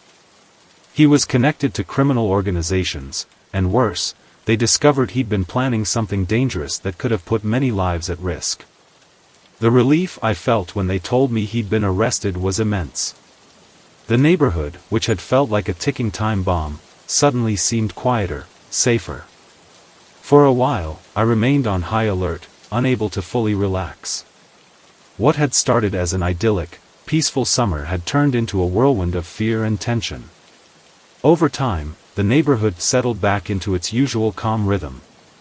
I kept in touch with the police, who assured me the threat was fully contained. Knowing that Mr. Turner was no longer a danger brought me peace. Looking back, I'm grateful I trusted my instincts and took action. It's unsettling to imagine what might have happened if I'd ignored the warning signs. After an exhausting day at the beach with friends, I was ready to head back to my hotel.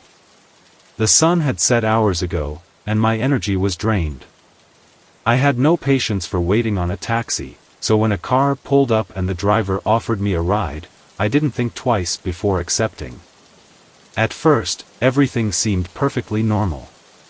The driver greeted me with a friendly smile, his tone warm and welcoming. He asked about my day, making polite conversation, and I relaxed almost immediately. He seemed genuinely interested as I chatted about the beach and my plans for the rest of the trip. But as the ride continued, something felt off. I glanced out the window and realized the scenery wasn't familiar. We had veered off the main road, and the car was now cruising down a dark, deserted street lined with trees. My stomach tightened. Trying to keep my voice steady, I asked the driver if we were still on the right path. He smiled reassuringly and said it was just a shortcut, promising we'd get to the hotel soon. His words didn't ease my nerves. In fact, the uneasiness grew stronger with every turn. The warmth in his voice suddenly felt like a mask, hiding something darker. I reached for my phone to check the GPS or call for help, but when I tapped the screen, I saw the battery icon flashing red. It was nearly dead. A wave of panic swept over me as I realized I had no way to confirm where I was, or how to get out of this situation. The driver's demeanor began to change, subtly at first. The easygoing smile he'd worn earlier disappeared, replaced by a cold, distant expression. His silence felt heavy, as if he were calculating something. I tried to make light conversation again, hoping to ease the tension, but his replies were curt and distracted. My heart pounded as I stared out the window, the dark road stretching endlessly ahead. The realization hit me like a punch to the gut. I had let my guard down, and now I was trapped in a situation I didn't know how to escape. I tried my best to stay calm and keep the conversation going, hoping it would help distract me from the growing sense of fear clawing at my chest. But I couldn't ignore how the driver's responses had dwindled to almost nothing, and the car was heading deeper into the darkness. When I realized we were on a completely deserted road, far from where I needed to be, panic hit me like a wave. I reached for the door handle, only to find it locked. Trying to sound casual despite my pounding heart, I asked him to pull over, claiming I needed to make a call. He didn't answer. Worse, the car started to speed up. I felt trapped. My thoughts raced as I desperately searched for a way out. Images of action movies flashed through my mind, scenes where people leaped out of moving cars. The idea terrified me, but the alternative was even worse. I scanned the car, hoping to find something, anything, that could help me defend myself or at least distract him. His eyes stayed locked on the road, his focus unwavering. Taking advantage of the moment, I reached for the door handle again, this time determined to pry it open. It was stiff, but I managed to get it to budge slightly. Cold air rushed in through the crack, and my heart raced even faster. The driver glanced at me briefly, his expression unreadable, before turning his eyes back to the road. I knew it was now or never. Taking a deep breath, I summoned every ounce of courage and made a split-second decision. I pushed the door open wider, gripping the handle tightly as the wind whipped against my face. Without letting myself think, I launched myself out of the car. The impact was brutal. Gravel and dirt scraped against my skin as I tumbled onto the road. Pain shot through my body, but adrenaline kept me moving. I scrambled to my feet, looking for somewhere, anywhere, to hide. Behind me, I heard the screech of brakes as the car skidded to a stop. The driver shouted something, his voice angry and sharp, but I didn't dare look back. I bolted into the woods beside the road, the darkness closing in around me. My breath came in shallow, ragged gasps as I weaved between trees, my legs burning with each step. The forest seemed endless, disorienting, but I forced myself to keep running. Finally, after what felt like an eternity, I stumbled upon a small house with lights glowing warmly inside. Relief washed over me as I ran to the door and knocked frantically. A middle-aged couple answered, their faces a mix of concern and confusion as I hurriedly explained what had happened. Without hesitation, they let me in and called the police. I sat on their couch, trembling and utterly drained, but relieved to be out of immediate danger. When the police arrived, they took my statement, their serious expressions showing they understood the gravity of what had happened. However, they warned me that catching the driver might not be easy. Despite their words, I felt a deep sense of gratitude to simply be safe. The couple kindly offered to let me stay the night, and I gladly accepted. For the first time since the ordeal began, I felt like I could breathe again. The next morning, they helped me arrange a ride back to my hotel. As I stared out the car window, the events of the previous night replayed in my mind. The entire experience left me shaken to the core. It was a harsh reminder of how quickly things could take a dangerous turn. From that day forward, I vowed to be more cautious, double-checking who I got into a car with and staying hyper-aware of my surroundings. That summer continued, but I never forgot that night. It all started the day I decided to run away from home. I was 16, overwhelmed, and desperate for an escape. My parents were constantly fighting, and the tension at home felt unbearable. Early one morning, before the sun had fully risen, I packed a small bag with a few clothes and personal items. My hands shook as I quietly slipped out of the house while they were still asleep. The train station was my destination. My plan was vague: catch a train to the nearest city and figure things out from there. My heart pounded the entire walk to the station, a mix of fear and adrenaline coursing through me. When I arrived, the station was crowded with people rushing about. I felt small and out of place, anxiety and excitement wrestling for control. This was freedom, or at least, that's what I told myself. That's when I met him. He seemed friendly, maybe in his late 20s, with a warm smile and kind eyes. He was sitting on the bench next to where I was waiting, and he struck up a conversation. "Where are you headed?" he asked casually. "Need any help?" At first, I was hesitant. My instincts told me to keep my guard up, but his demeanor put me at ease. I was young, scared, and overwhelmed. The kindness he offered felt like a lifeline, so I decided to trust him. He introduced himself as Mike and told me he was headed to the same city. After chatting for a while, he offered to share his train ticket with me. I hesitated. Something about it felt off, but at the same time, he seemed genuine, like someone who genuinely wanted to help. My fear of being alone outweighed my doubts, and I agreed. I couldn't have known then just how much I would come to regret that decision. When the train finally arrived, Mike confidently led me to the right platform. Everything seemed fine, normal, even, and I started to feel a little more at ease. We boarded the train together, found a seat, and settled in for what was shaping up to be a long journey. At first, the ride was pleasant. We talked about my plans, the dreams I had, and even the fears I was trying to leave behind. Mike listened intently, nodding at the right moments and offering advice that felt thoughtful and encouraging. For a while, I was grateful for his company. It felt like I wasn't facing this leap into the unknown alone. But then I began noticing little things about his behavior.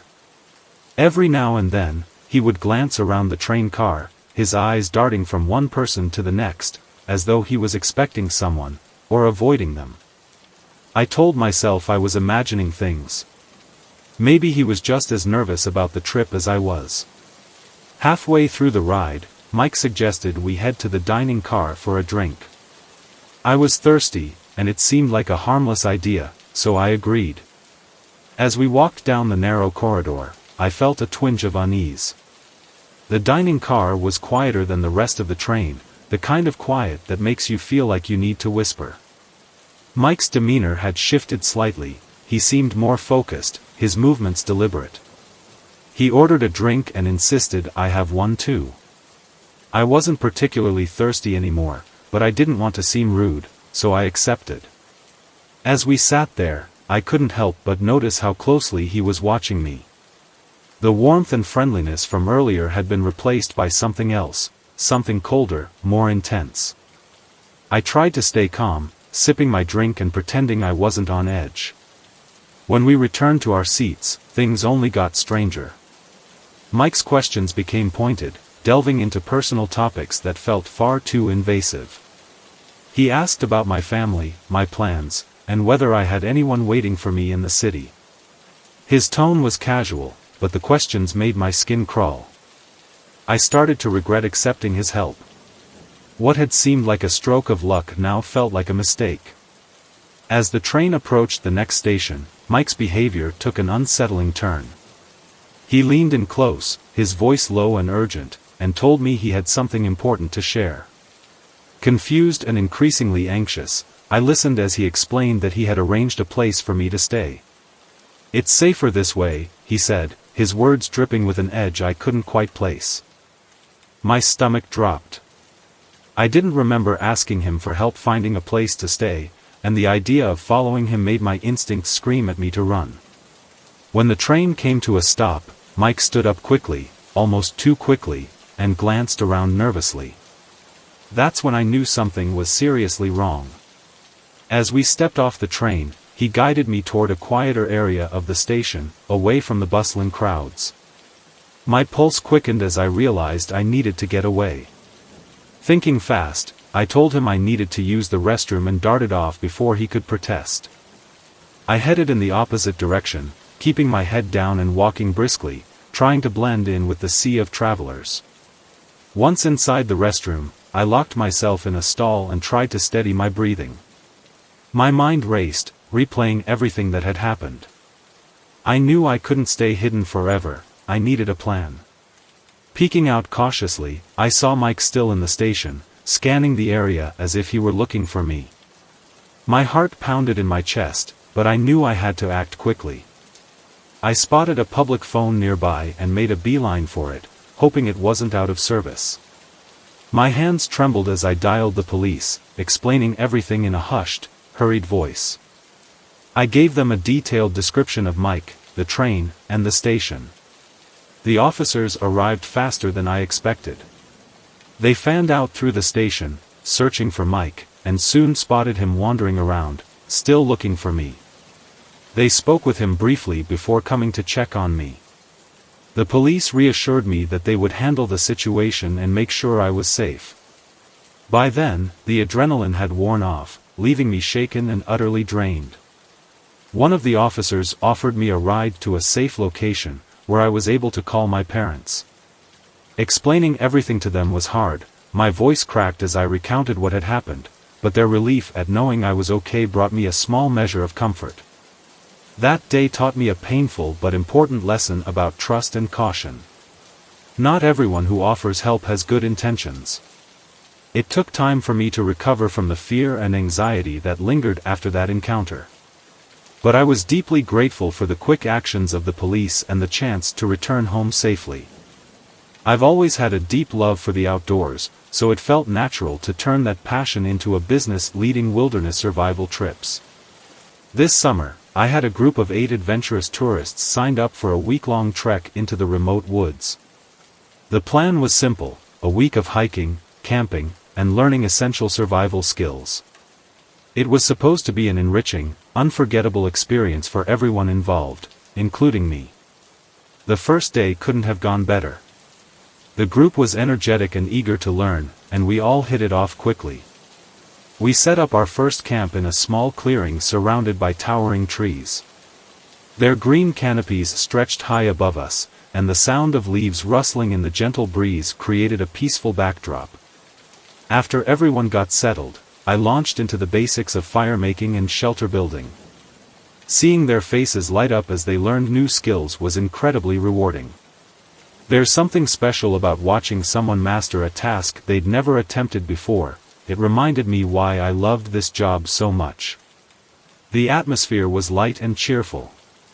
People joked, shared stories, and bonded over their attempts to start a fire or construct a sturdy shelter. I couldn't help but feel a sense of pride. The trip was off to a perfect start, and I was optimistic about the days ahead. On the second day of our trip, one of the tourists began standing out in ways I hadn't expected. His name was Mark, and at first, he seemed like your typical introvert. He kept to himself, rarely spoke, and mostly observed the group from a distance. I figured he was just shy and needed more time to adjust to being around strangers. But as the days passed, Mark's behavior started to unsettle me. It wasn't just his quiet nature anymore, it was the way he seemed more interested in watching us than participating.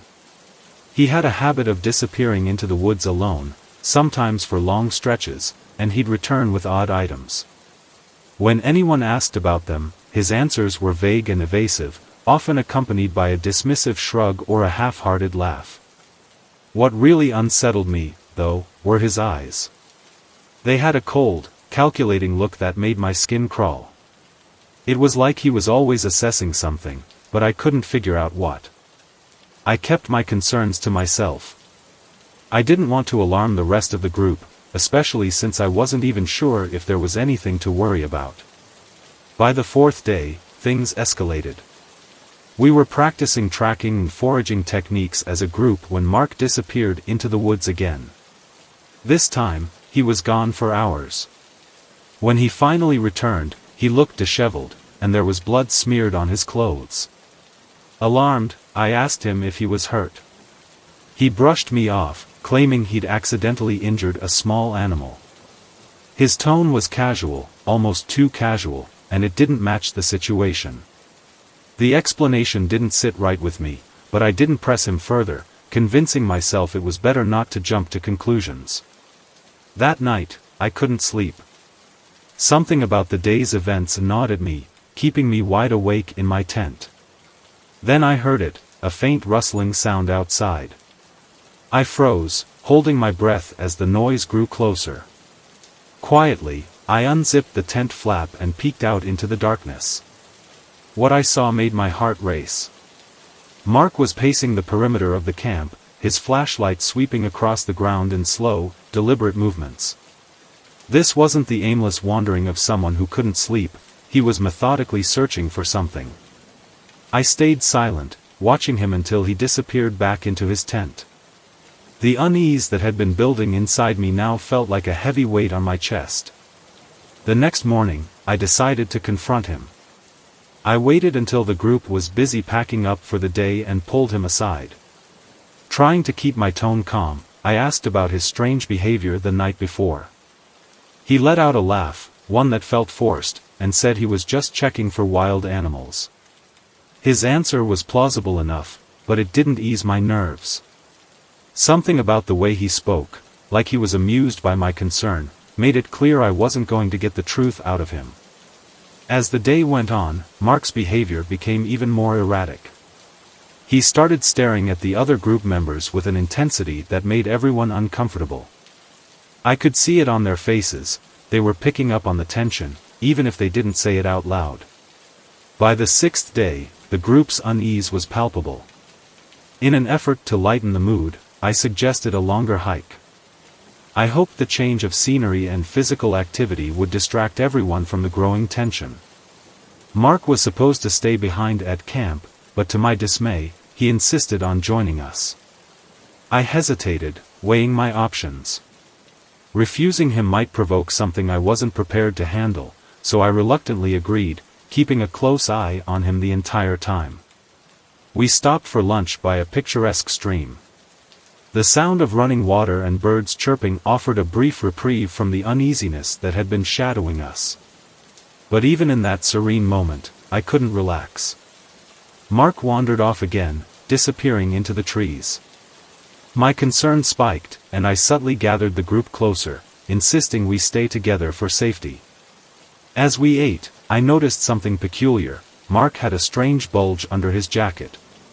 Later, when he thought no one was watching, I saw him take something metallic out from under his jacket and slip it into his backpack. My stomach twisted. After lunch, I made a decision.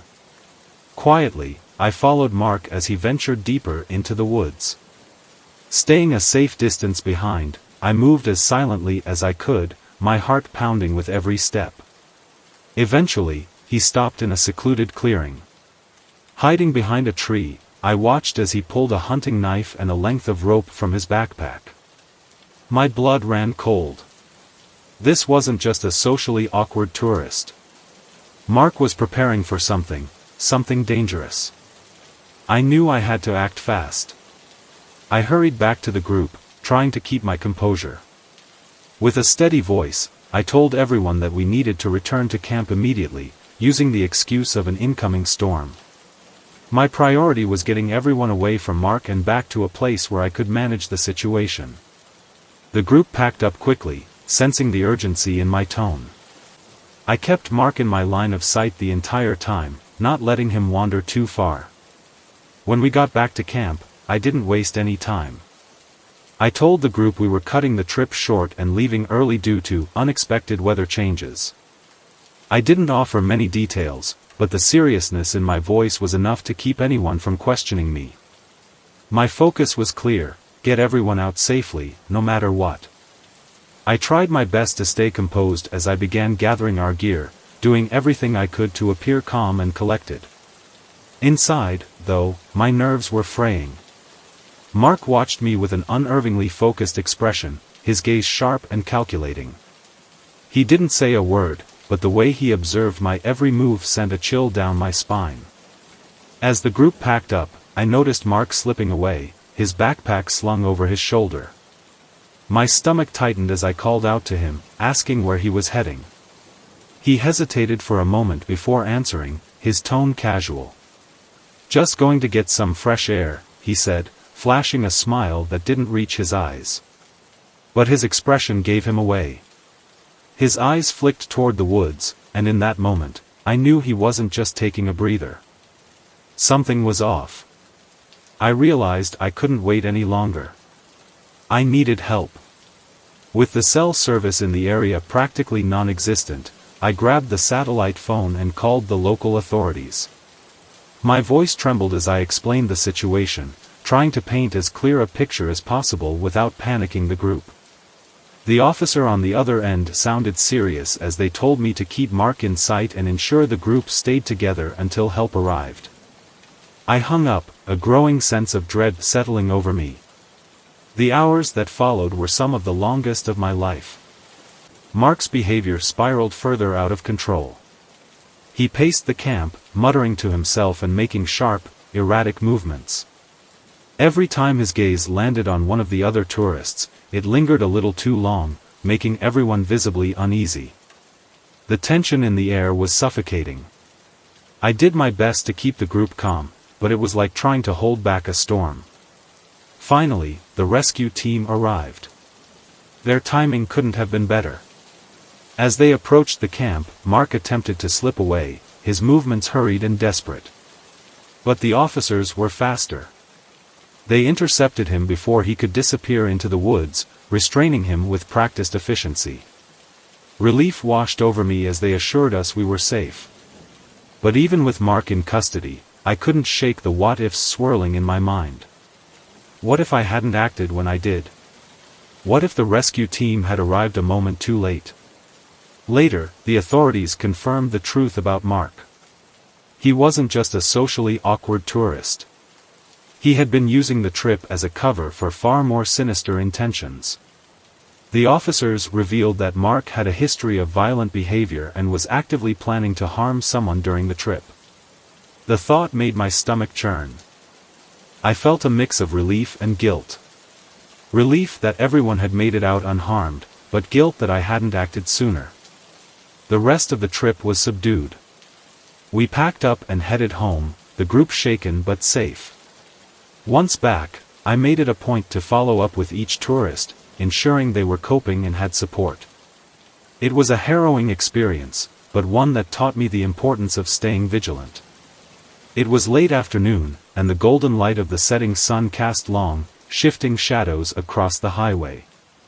I was driving home after a weekend getaway, feeling refreshed and content.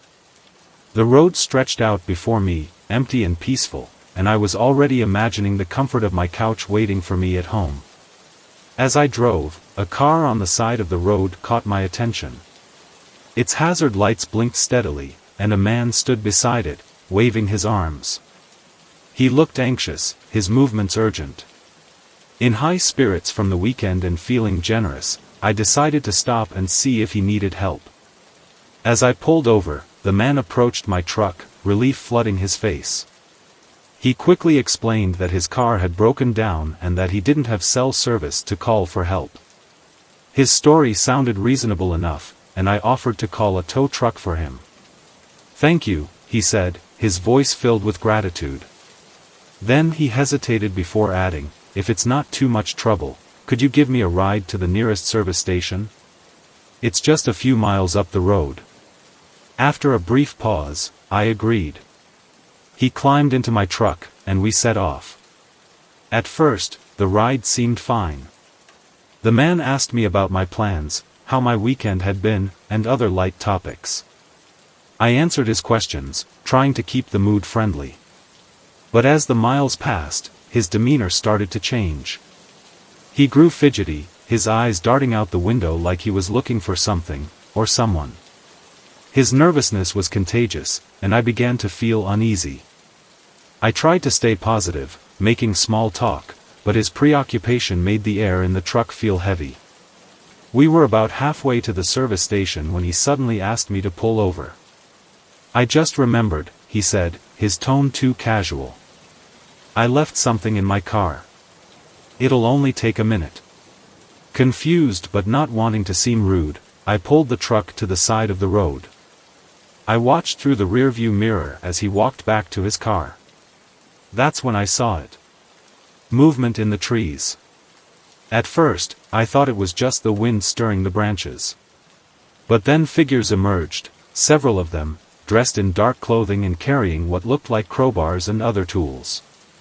My heart began to race as the realization hit me, this wasn't an ordinary breakdown. The man returned to the truck, but something in his face had shifted. The anxious, grateful expression was gone. In its place was a cold, calculating stare. "Keep driving," he ordered, his tone sharp and commanding. Before I could react, the figures from the trees started closing in. I could see their faces now, hard and determined, as they moved toward the truck with purpose. Then the man beside me pulled out a knife. "Keys and wallet." "Now," he demanded, his voice low and threatening. My mind raced. I knew I had to think fast. Pretending to comply, I handed over my keys and wallet, all the while calculating my next move. The figures outside were getting closer, their intentions crystal clear. With a sudden burst of adrenaline, I grabbed the gear shift and slammed it into reverse.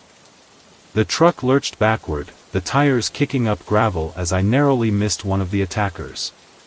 Shouts erupted as the group scrambled to avoid the moving vehicle, but I didn't stop. I swung the truck back onto the road, shifted into drive, and hit the gas. My heart was pounding so hard I thought it might burst. In the rearview mirror, I saw the group running after me, but they quickly gave up as I sped away. I didn't stop until I reached the nearest police station. Still shaking, I explained everything to the officers. They took my report seriously and promised to investigate. As I sat there, the gravity of the situation sank in. I had narrowly escaped what could have been a devastating encounter. From that day forward, I swore to be more cautious about who I stopped to help. The police arrived quickly after my frantic call and took down my statement. They sent officers to the scene, and while they found the abandoned car and some belongings left behind by the thieves, the culprits themselves had vanished. I was relieved to be safe, but the entire ordeal left me shaken to my core. The experience was a stark reminder of how dangerous some situations could be. I resolved to be more cautious in the future about stopping to help strangers. It was a lesson learned the hard way, but I was grateful for my quick thinking and the fact that I had managed to escape without harm. The day had been long and exhausting, so I decided to end it on a high note with a jog through the park. The weather couldn't have been better, clear skies, crisp air, and just the right temperature to work up a sweat without feeling uncomfortable. The park was one of my favorite places to run, with its winding paths that snaked through groves of trees and patches of open grass. It felt like an oasis of peace, a place where I could lose myself in the rhythm of my steps and the music in my ears. As I started my usual route, I noticed a few other joggers and dog walkers, their presence adding a comforting sense of normalcy. The world felt calm and predictable as I pushed myself to run a little faster, enjoying the burn in my legs and the rush of endorphins. But about 15 minutes into my run, that peaceful feeling began to shift. At first, it was just a flicker of awareness, a sense that someone was behind me. I glanced over my shoulder and spotted a man jogging at a steady pace, not too far away. He looked like any other jogger, dressed in a t-shirt and running shoes, his expression neutral. But something about him felt off. His pace matched mine too perfectly, and his eyes seemed to stay locked on me just a little too long. I told myself I was being paranoid. After all, this was a public park, and people often ended up running in the same direction. Still, the knot in my stomach tightened.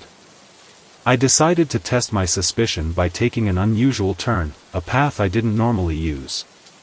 My heart sank when I glanced back and saw him take the same turn, his pace unwavering. Panic began to set in. I picked up speed, hoping to lose him, but no matter how fast I ran, he stayed right behind me. My breaths grew heavier, and my legs burned, but fear propelled me forward. My mind raced with questions. What did he want? Why was he following me? Up ahead, I spotted a fork in the path. One route led deeper into the park, where the trees grew thicker and the paths were quieter. The other veered toward the main road, where there might be more people. I didn't hesitate.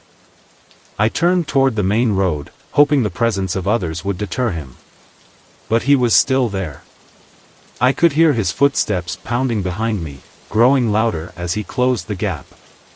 My chest tightened as I realized I wasn't going to outrun him. I needed a plan, and fast. That's when I saw the wooded area off the path. It was a gamble, but I decided to take it.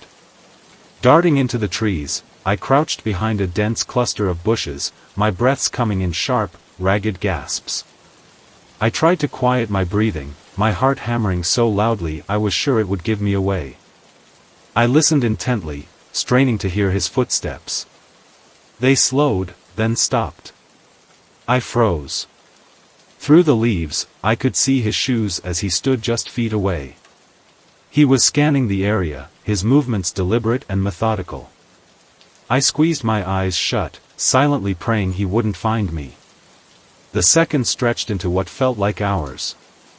Finally, his footsteps started again, moving away. I waited until I could no longer hear him before daring to peek out.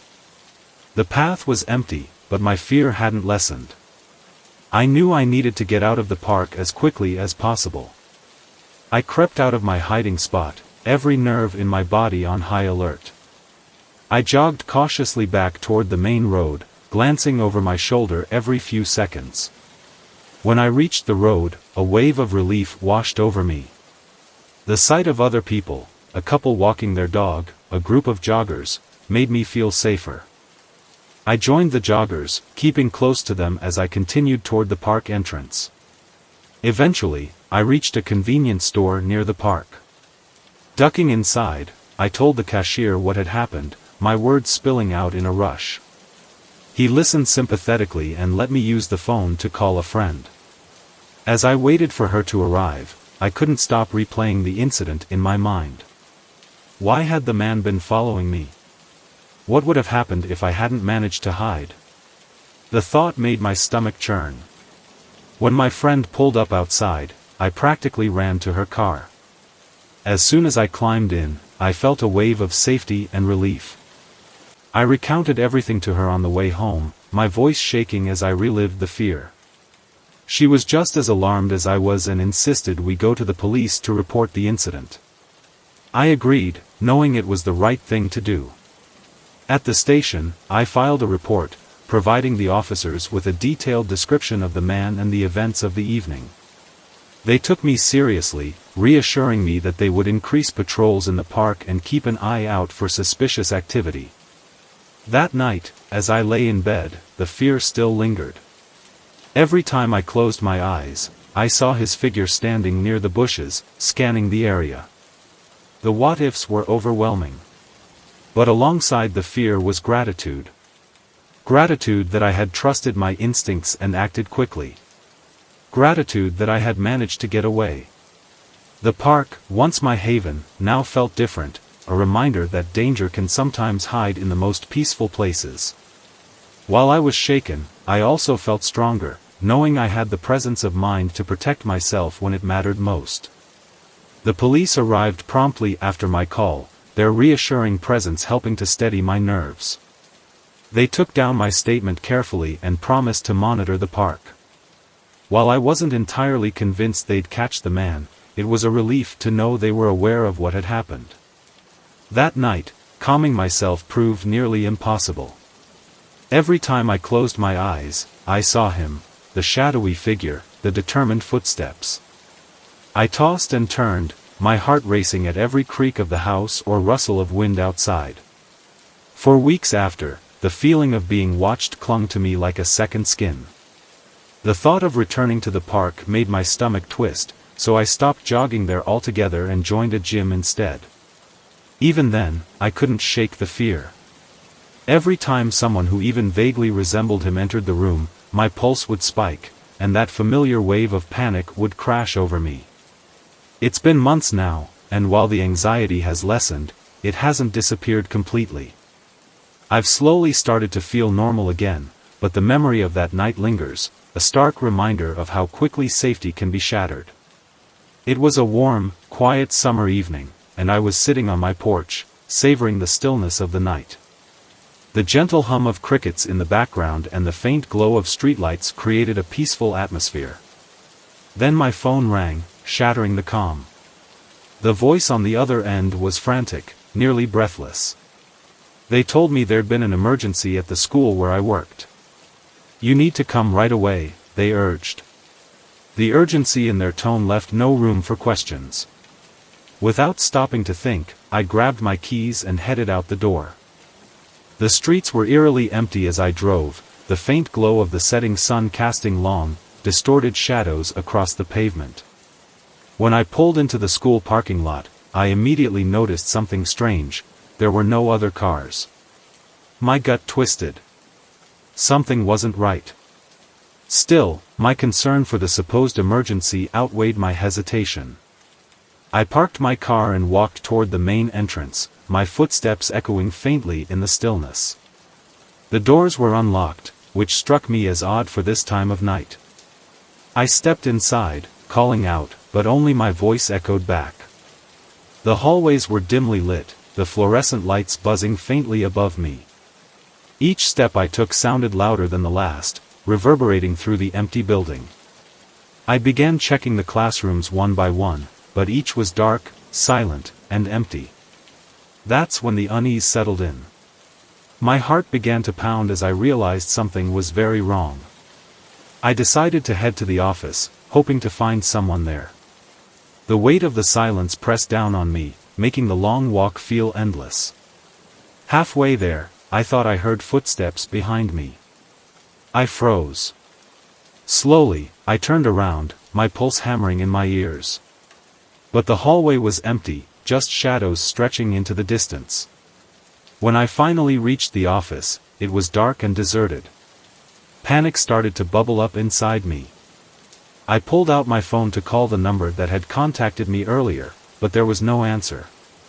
The line rang and rang, the sound filling the oppressive silence. A chill ran down my spine. I was completely alone, and it was becoming clear that I shouldn't be here. I decided to leave and call the police, but as I turned to head back down the hallway, a flicker of movement caught my eye. A shadow darted across the corner of my vision. I froze, my breath hitching in my throat. My eyes darted to the spot where I'd seen it, but there was nothing there. The shadow was gone as quickly as it had appeared. I quickened my pace, my footsteps sounding deafening in the eerie stillness. Every creak of the floor, every faint groan of the building seemed amplified. My nerves were stretched taut, and I couldn't shake the feeling that I was being watched. I was almost at the main doors when I heard it, a soft whisper, barely audible. It was my name. I spun around, my heart slamming against my ribs. The hallway behind me was empty, but the whisper still hung in the air, chilling me to the bone. Fear gripped me, and I broke into a run. When I reached the doors, I grabbed the handles and pulled. Nothing. I pushed, then pulled again, rattling the doors in desperation, but they wouldn't budge. They were locked. Panic surged through me, my breath coming in short, frantic gasps. My eyes darted around, searching for another exit. That's when I remembered the gym. It had a back door that led outside. I turned and bolted down the hallways, my shoes squeaking against the polished floor. Then I heard them, footsteps. They were heavier now, more deliberate, and they were getting closer. I didn't dare look back. Every instinct screamed at me to keep running. When I finally reached the gym, the door was slightly ajar. Relief washed over me like a wave. I pushed the door open and stumbled outside, the cool night air hitting my face like a lifeline. The cool night air hit my face, offering a fleeting sense of relief, but it didn't last long. The sound of footsteps echoed behind me, closer than ever.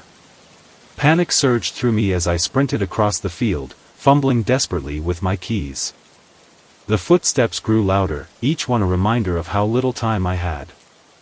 I reached my car, threw myself inside, and slammed the locks down just as a shadowy figure emerged from the darkness. I couldn't make out their face, but they stood motionless, watching me. My hands shook as I started the engine and sped out of the parking lot, my heart pounding so loudly it nearly drowned out the sound of the tires screeching against the pavement. Glancing in the rearview mirror, I saw the figure standing there, frozen in the glow of my headlights, watching me drive away. I didn't stop until I reached the police station. Inside, I told them everything, every detail, every sound, every terrifying moment. The officers listened intently, took my statement, and sent a team to the school. But when they arrived, they found nothing. The call had been made from a disposable phone, leaving no trail to follow, no clues to pursue. For weeks, the fear lingered. Every time I found myself alone, I couldn't shake the feeling of eyes on me, of someone lurking just out of sight. I changed my routine, always watching my surroundings, always looking over my shoulder. Over time, the fear began to fade, but I never fully regained the sense of safety I'd once felt. To this day, I don't know who made that call or what their intentions were, but one thing is certain, they had planned to trap me. I'm grateful I got away, but the experience left me on edge. I woke up feeling like I hadn't slept at all. My head was heavy, my mouth was bone dry, and my eyes stung like sandpaper. Something was wrong. I tried to sit up, but a strange sense of unease tugged at me. Blinking away the haze, I glanced around the small, dimly lit motel room. The clock on the nightstand read 2:37 a.m. I vaguely remembered checking in late after a grueling drive. All I wanted was to collapse and sleep. Now, standing up and heading for the door, I expected nothing more than a routine stretch and a drink of water. But the door wouldn't open. At first, I thought it was stuck. I yanked harder, frustration building as the realization hit me, it was locked from the outside. My heart began to race. Why would anyone lock me in? I hurried to the windows, but they were nailed shut, the edges crusted with age and grime. Panic clawed at me as the walls of the tiny room seemed to close in. I banged on the door, shouting for help. Hey! Is anyone there? Nothing. The walls were paper thin, I'd heard a TV blaring in the room next door earlier. Surely someone could hear me. But the minutes crawled by with no response. Time seemed to stretch endlessly. Desperation took over as I searched the room for anything I could use. A flimsy chair, a small bedside lamp, neither seemed particularly helpful. I needed my phone. But when I checked the nightstand where I'd left it, it was gone. A fresh wave of panic gripped me. Someone must have taken it while I was asleep. But who? And why? Suddenly, a faint noise outside the door sent my pulse skyrocketing. It was soft, almost deliberate, like someone trying to move quietly. Pressing my ear against the door, I strained to listen. There it was again, a shuffle, followed by silence. My breath caught in my throat. Backing away from the door, my mind raced. I needed a plan. Grabbing the chair, I wedged it under the doorknob, hoping it might slow them down if they tried to force their way in. Then I smashed the lamp on the floor, picking up a shard of glass and gripping it tightly. It wasn't much, but it was better than nothing. The room was eerily quiet. Every creak of the old building seemed amplified, each sound feeding my fear. I perched on the bed, clutching the glass shard, my eyes glued to the door.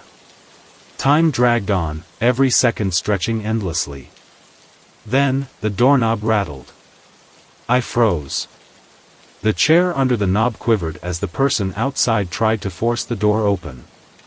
My heart pounded so loudly I was sure they could hear it. The door creaked under the pressure, but it didn't budge. After a moment, the rattling stopped, replaced by a low, frustrated growl. The sound of footsteps retreated, fading into the distance.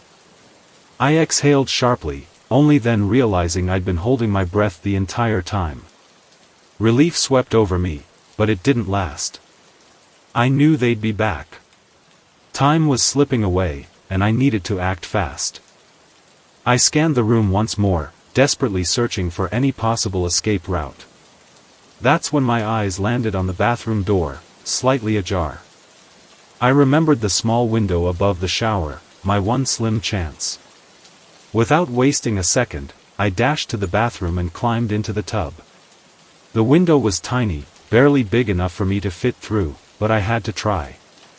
I pressed my hands against the frame, pushing with all my strength, but it wouldn't budge. Frustration clawed at me as I grabbed the shard of glass I'd taken earlier, wedging it into the edges of the frame to pry it loose. With one final shove, the window gave way, the stale smell of the outdoors rushing in. I pulled myself up, wriggling through the narrow opening.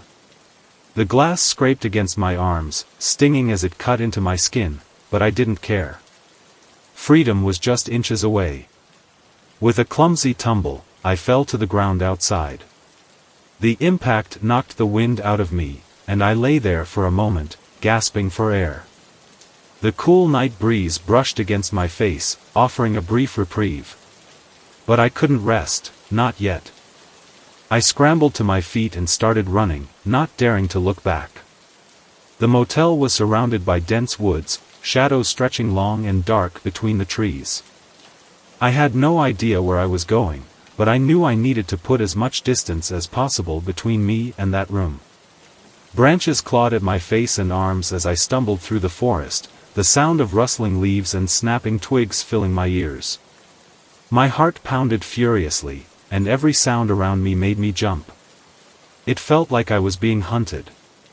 After what felt like an eternity, I saw lights up ahead, headlights cutting through the darkness. A road. I broke into a sprint, waving my arms frantically as I reached the edge of the forest. A car slowed to a stop, and the driver rolled down their window, concern etched across their face. Words spilled out of me in a rush as I explained what had happened. The driver nodded and motioned for me to get in. We sped toward the nearest town, and once we arrived, I called the police. The officers listened carefully as I recounted everything. They sent a team to the motel, but by the time they got there, whoever had locked me in was long gone. My belongings, including my phone, had vanished as well. To this day, I don't know who was behind it or why they targeted me. It all started around 9 p.m. I just finished making dinner and was about to settle down with a book when the lights flickered and then cut out completely.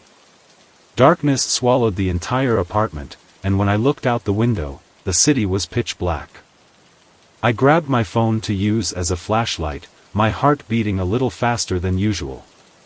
There's something inherently unsettling about a sudden blackout, the way the world goes quiet and unfamiliar all at once. Rummaging through a drawer, I found a few candles and lit them. Their flickering glow painted the walls with strange, dancing shadows, giving the room an eerie feel. I sat on the couch, trying to relax, but the silence pressed down on me. Normally, I'd hear the hum of traffic or distant conversations drifting up from the street. Tonight, there was nothing. Then I heard it, a faint creak, like a floorboard shifting under weight. I told myself it was just the building settling, but it sounded too close for comfort. Holding my phone in front of me, its weak light cutting a narrow path through the darkness, I moved slowly toward the sound. As I passed the candles, their flames wavered, casting shadows that seemed to stretch and sway like they were alive. My pulse quickened, and my mind raced, conjuring every worst-case scenario imaginable. I reached the hallway and froze at the sound of another noise, a soft thud, like something falling onto carpet. The stillness returned, but only for a moment. Then came a shuffle, faint but deliberate, like someone trying to move quietly. A chill ran down my spine. I wasn't alone. Backing away, I tried to keep my movements silent, my brain screaming at me to find something, anything, to defend myself. I made my way to the kitchen, opening a drawer and grabbing a knife. That's when I heard the footsteps. Slow, measured, and coming from the direction of my bedroom. My breath hitched as I gripped the knife tighter, willing myself to stay calm even as panic bubbled up inside me. I crept back into the living room and crouched behind the couch, my heart hammering so hard I was sure it would give me away. The footsteps grew louder, and then I saw it, a faint beam of light, steady and deliberate, sweeping down the hallway. It wasn't the flicker of a candle. It was a flashlight. My hands trembled as I held the knife, trying to quiet the sound of my ragged breathing. The light moved into the living room, illuminating the furniture, the walls, and finally the edge of the couch where I was hiding. I held my breath, making myself as small and still as possible. The footsteps stopped, and the beam of light hovered in the center of the room. I could see the shadow of the intruder cast against the wall, a tall figure moving with unsettling purpose. Fear surged through me, but I knew I had to act. Keeping low, I began to crawl toward the back door. Every muscle in my body tensed as the flashlight swept across the room again. Reaching the door, I turned the handle as slowly as possible, praying the hinges wouldn't betray me. They creaked. The light snapped toward me, and I knew I'd been spotted. Adrenaline kicked in, and I bolted, throwing the door open and sprinting into the hallway. The intruder was right behind me, their footsteps pounding against the floor. I hurtled down the stairs, gripping the knife in one hand and clutching the railing with the other. The building was completely dark, and I stumbled more than once, nearly losing my footing. I reached the ground floor, practically bursting through the front door, and stumbled outside into the cool night air. For a fleeting moment, relief washed over me, but it didn't last long. The darkness of the street mirrored the eerie stillness of my apartment, and I realized I wasn't safe yet. I kept running, my legs fueled by pure adrenaline, refusing to glance over my shoulder. The sound of footsteps behind me echoed loudly in the silence of the empty streets, a constant reminder that the intruder was still on my heels. Desperation clawed at me as I turned a corner and ducked behind a dumpster, crouching low to hide. My breath came in short, ragged gasps, and sweat poured down my back despite the cool air. I listened intently, trying to focus past the hammering of my heart in my ears. The footsteps had stopped. For the first time, I allowed myself to hope, maybe I had lost them. I stayed there, frozen in place, for what felt like hours, too terrified to move. The blackout had cloaked the entire city in oppressive silence, the absence of familiar noises making every creak and shuffle feel deafening. Finally, I dared to peek out from behind the dumpster. The street was deserted. No shadowy figure. No heavy footsteps. No sign of anyone. I exhaled shakily and started inching my way back to my building, sticking close to the shadows and moving as silently as possible. The knife in my hand felt small and inadequate, but it was all I had. When I reached my building, I paused at the entrance, scanning the area with paranoid precision. Seeing nothing, I slipped inside and climbed the stairs, each creak of the old wood making my stomach twist. As I reached my floor, my pulse quickened. The door to my apartment was open, the faint flicker of candlelight spilling into the dark hallway. My stomach dropped. Steeling myself, I stepped inside, gripping the knife tightly. My eyes darted around the dimly lit room, scanning every shadow for movement. But the intruder was gone. I quickly shut the door and locked it with trembling hands, twisting the deadbolt until I was sure it wouldn't budge. With shaking fingers, I grabbed my phone and dialed the police. They arrived quickly, their presence a welcome relief in the suffocating darkness. The officers searched the apartment from top to bottom but found no trace of anyone. One of them suggested it was likely someone taking advantage of the blackout to break in, a theory that made sense but offered little comfort. I knew there would be no sleep for me that night. I sat on the couch, clutching the knife, my eyes darting to every flickering shadow cast by the dying candles. Every faint creak of the building set my nerves on edge. The power finally came back on around 3 a.m., the sudden hum of electricity filling the apartment. But the unease lingered. Even with the lights on, the apartment no longer felt like home. I knew deep down I'd never feel truly safe there again. The evening had started like a scene from a summer postcard. We were gathered on the beach, celebrating the end of summer under a clear, starlit sky. The bonfire crackled warmly, casting a golden glow on our circle of friends as we laughed, swapped stories, and sipped cold drinks. The sound of gentle waves lapping at the shore added to the relaxed atmosphere, and Matt, our host, had outdone himself with the setup. There were about 20 of us, basking in the carefree joy of one last beach party before the season ended. But as the night wore on, the mood shifted. A group of strangers appeared, walking toward us from the shadows beyond the firelight. At first, we assumed they were just more partygoers joining the fun, but there was something about them, something off. There were 6 of them, and they didn't carry the easy, laid-back energy of beach revelers. Instead, they moved with a deliberate intensity, their hard expressions making it clear they weren't here to share drinks and stories. They strode directly into our circle without a word, their silent presence sending a ripple of unease through the group. Matt, ever the gracious host, stepped forward to greet them. "Hey, guys," he said with a friendly smile that didn't quite reach his eyes. "This is a private party. Can we help you with something?" One of the men, a tall, muscular guy with a shaved head, stepped forward, a smirk curling across his lips. "We're just here to join the fun," he said, his tone dripping with menace. A knot of dread tightened in my stomach as the tension in the air became palpable. Without waiting for an invitation, the strangers began helping themselves to drinks, their behavior exuding an unnerving entitlement. Matt tried to keep things calm, offering them food and trying to defuse the situation. But it quickly became clear they weren't interested in peace. Things spiraled out of control fast. One of the men shoved Matt hard, making him stumble back with wide, startled eyes. "Hey, there's no need for that," he said, his voice steady but strained. The man who'd shoved him let out a sharp, mocking laugh that sent a shiver down my spine.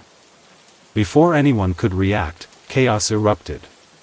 The intruders began shoving people, smashing bottles, and overturning coolers. One of them grabbed Lisa, pulling her close with a disgusting leer.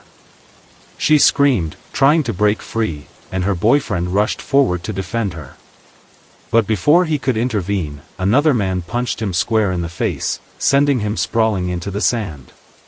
Panic surged through the group like a tidal wave. Some people tried to flee, but the intruders quickly moved to block the exits, their menacing presence leaving no doubt that they were in control. The joyous atmosphere of the evening was shattered, replaced by fear and chaos as we realized just how dangerous the situation had become. Jake, one of Matt's closest friends, had managed to slip away unnoticed during the chaos. I clung to the hope that he was going for help, that maybe reinforcements would arrive before things spiraled further out of control. Meanwhile, my heart pounded like a drum as I stayed close to the bonfire, scanning desperately for anything I could use as a weapon. That's when I noticed him, the guy with the shaved head. His eyes locked onto me with a predator's focus, a twisted grin creeping across his face as he started walking toward me. His movements were slow and deliberate, like he was savoring the moment. I instinctively backed away, trying to keep the fire between us like some kind of makeshift shield. He reached down, grabbed a bottle, and smashed it against a nearby rock, the jagged edges glinting ominously in the firelight. Holding it up like a weapon, he growled, "Don't make this harder than it needs to be." His voice was calm, but there was something terrifying about its coldness. My mind raced as I searched for an escape route. My friends were scattered, some frozen in fear, others trying to find hiding spots. The laughter and carefree party vibes from earlier felt like they'd happened in a different lifetime. Then, out of the corner of my eye, I saw Matt. He was holding a piece of driftwood, gripping it tightly like his life depended on it. With a sudden burst of courage, he swung it at one of the attackers, catching the man off guard and knocking him to the ground. The chaos created by Matt's brave act gave me an opening. I reached for a burning piece of wood from the bonfire, the heat scorching my fingers as I picked it up. Holding it out in front of me like a torch, I shouted, "Stay back." My voice trembled, but I forced as much strength into it as I could. The man with the shaved head hesitated. His eyes narrowed, and his grin twisted into a snarl. "You're gonna regret this," he hissed, but he didn't take another step toward me. Then, salvation arrived. Shouts echoed from the edge of the beach, and beams of light sliced through the darkness. A group of people came running toward us, some locals and a couple of off-duty police officers. Jake had found help. The intruders froze, their bravado quickly melting away. One of them muttered a curse under his breath before yelling, "Let's get out of here." They scrambled into the night, their menacing presence vanishing as quickly as it had arrived.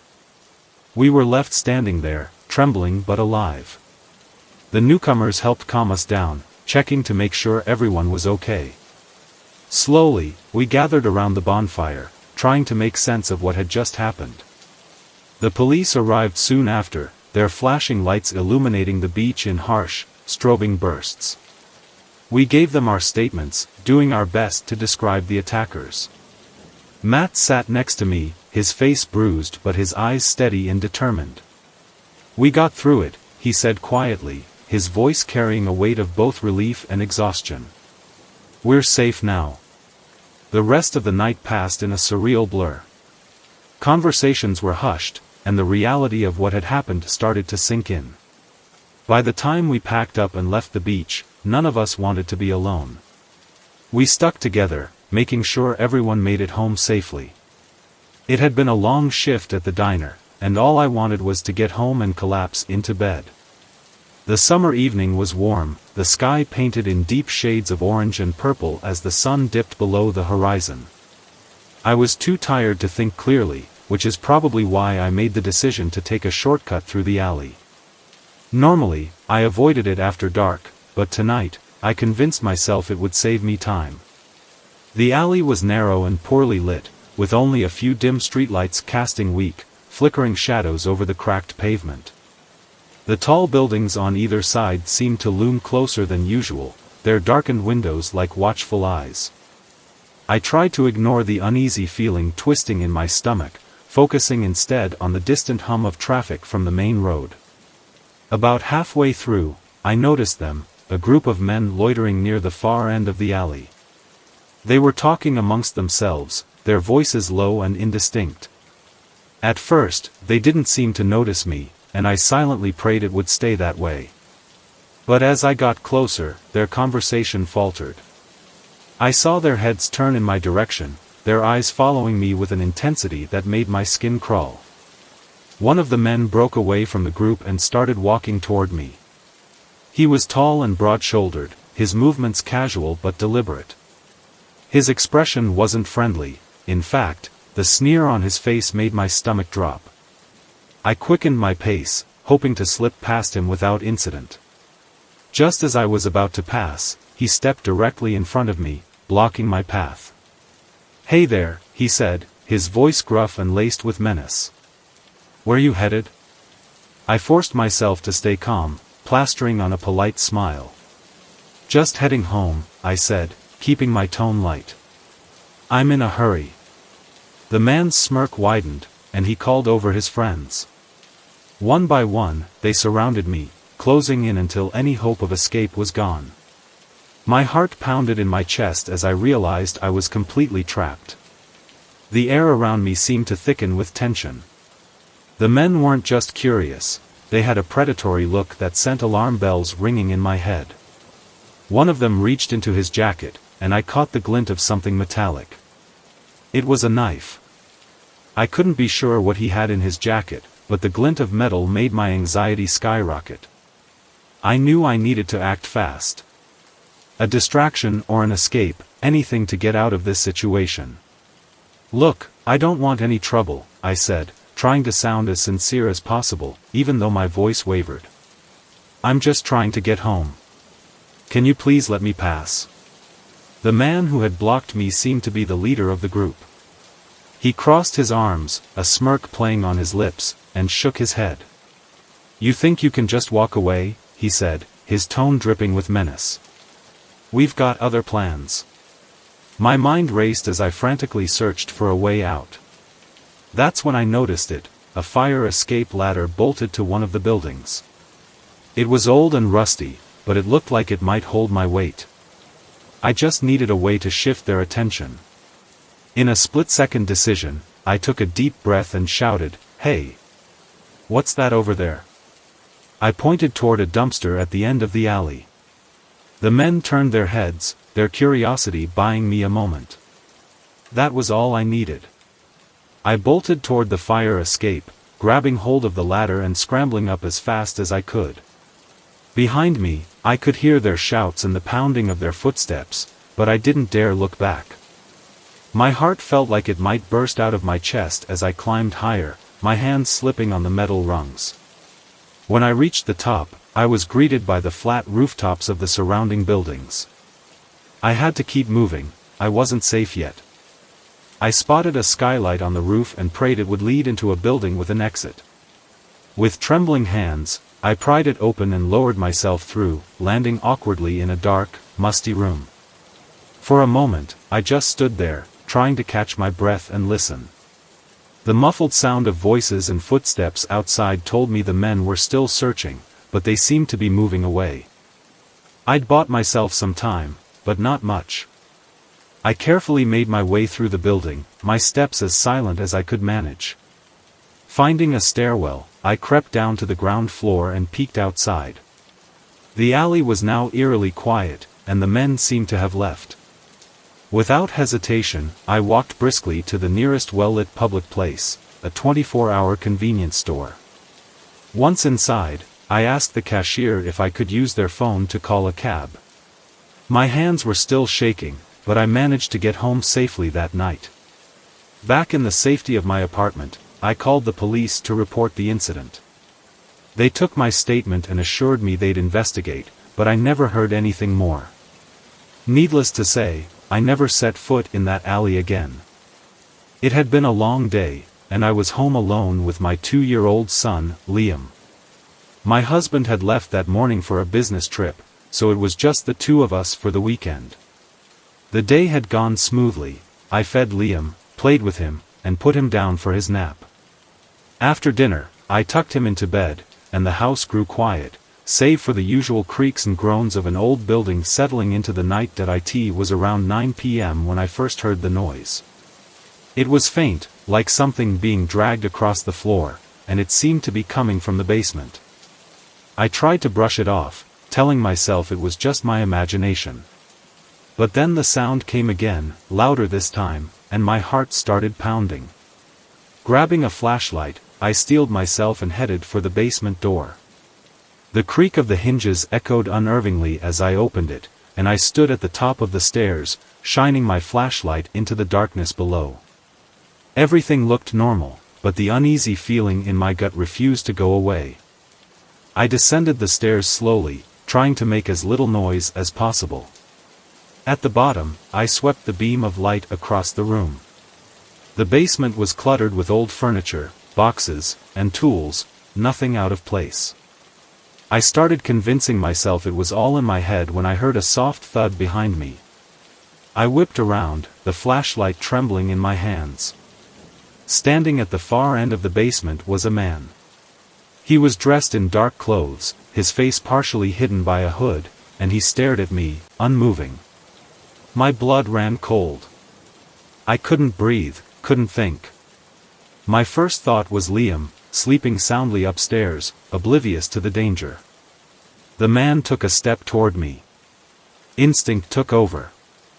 I turned and bolted up the stairs, slamming the door shut behind me and locking it. My hands shook so badly I could barely dial 911. I told the operator about the intruder, and they assured me officers were on their way. I sprinted to Liam's room, scooping him out of his crib. He stirred, letting out a soft whimper, but didn't fully wake.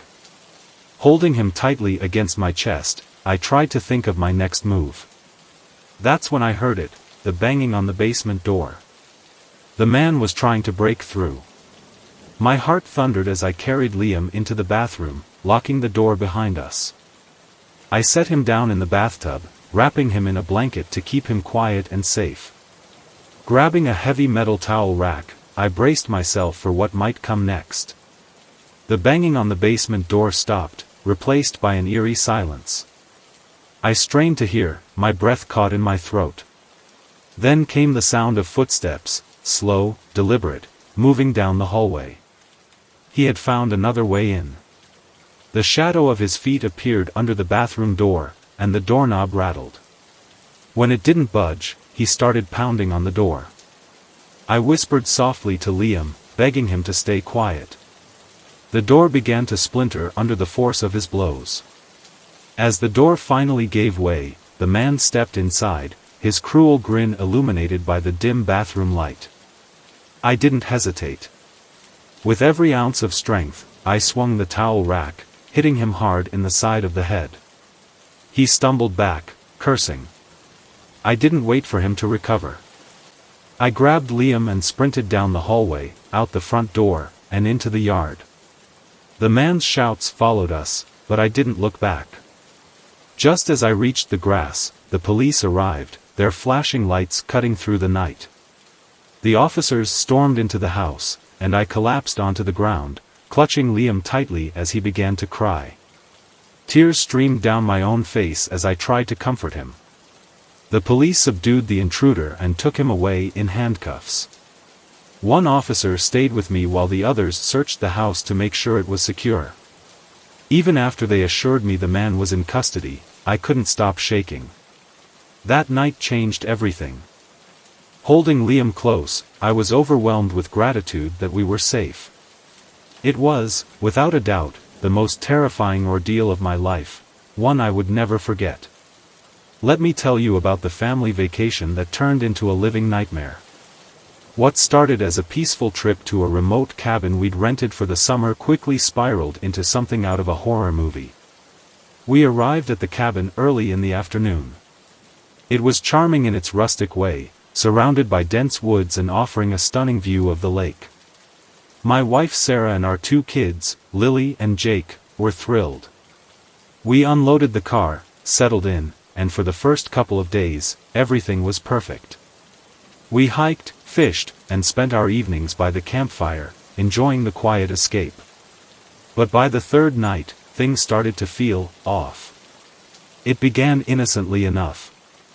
I had gone outside to check the grill because the kids wanted to roast marshmallows.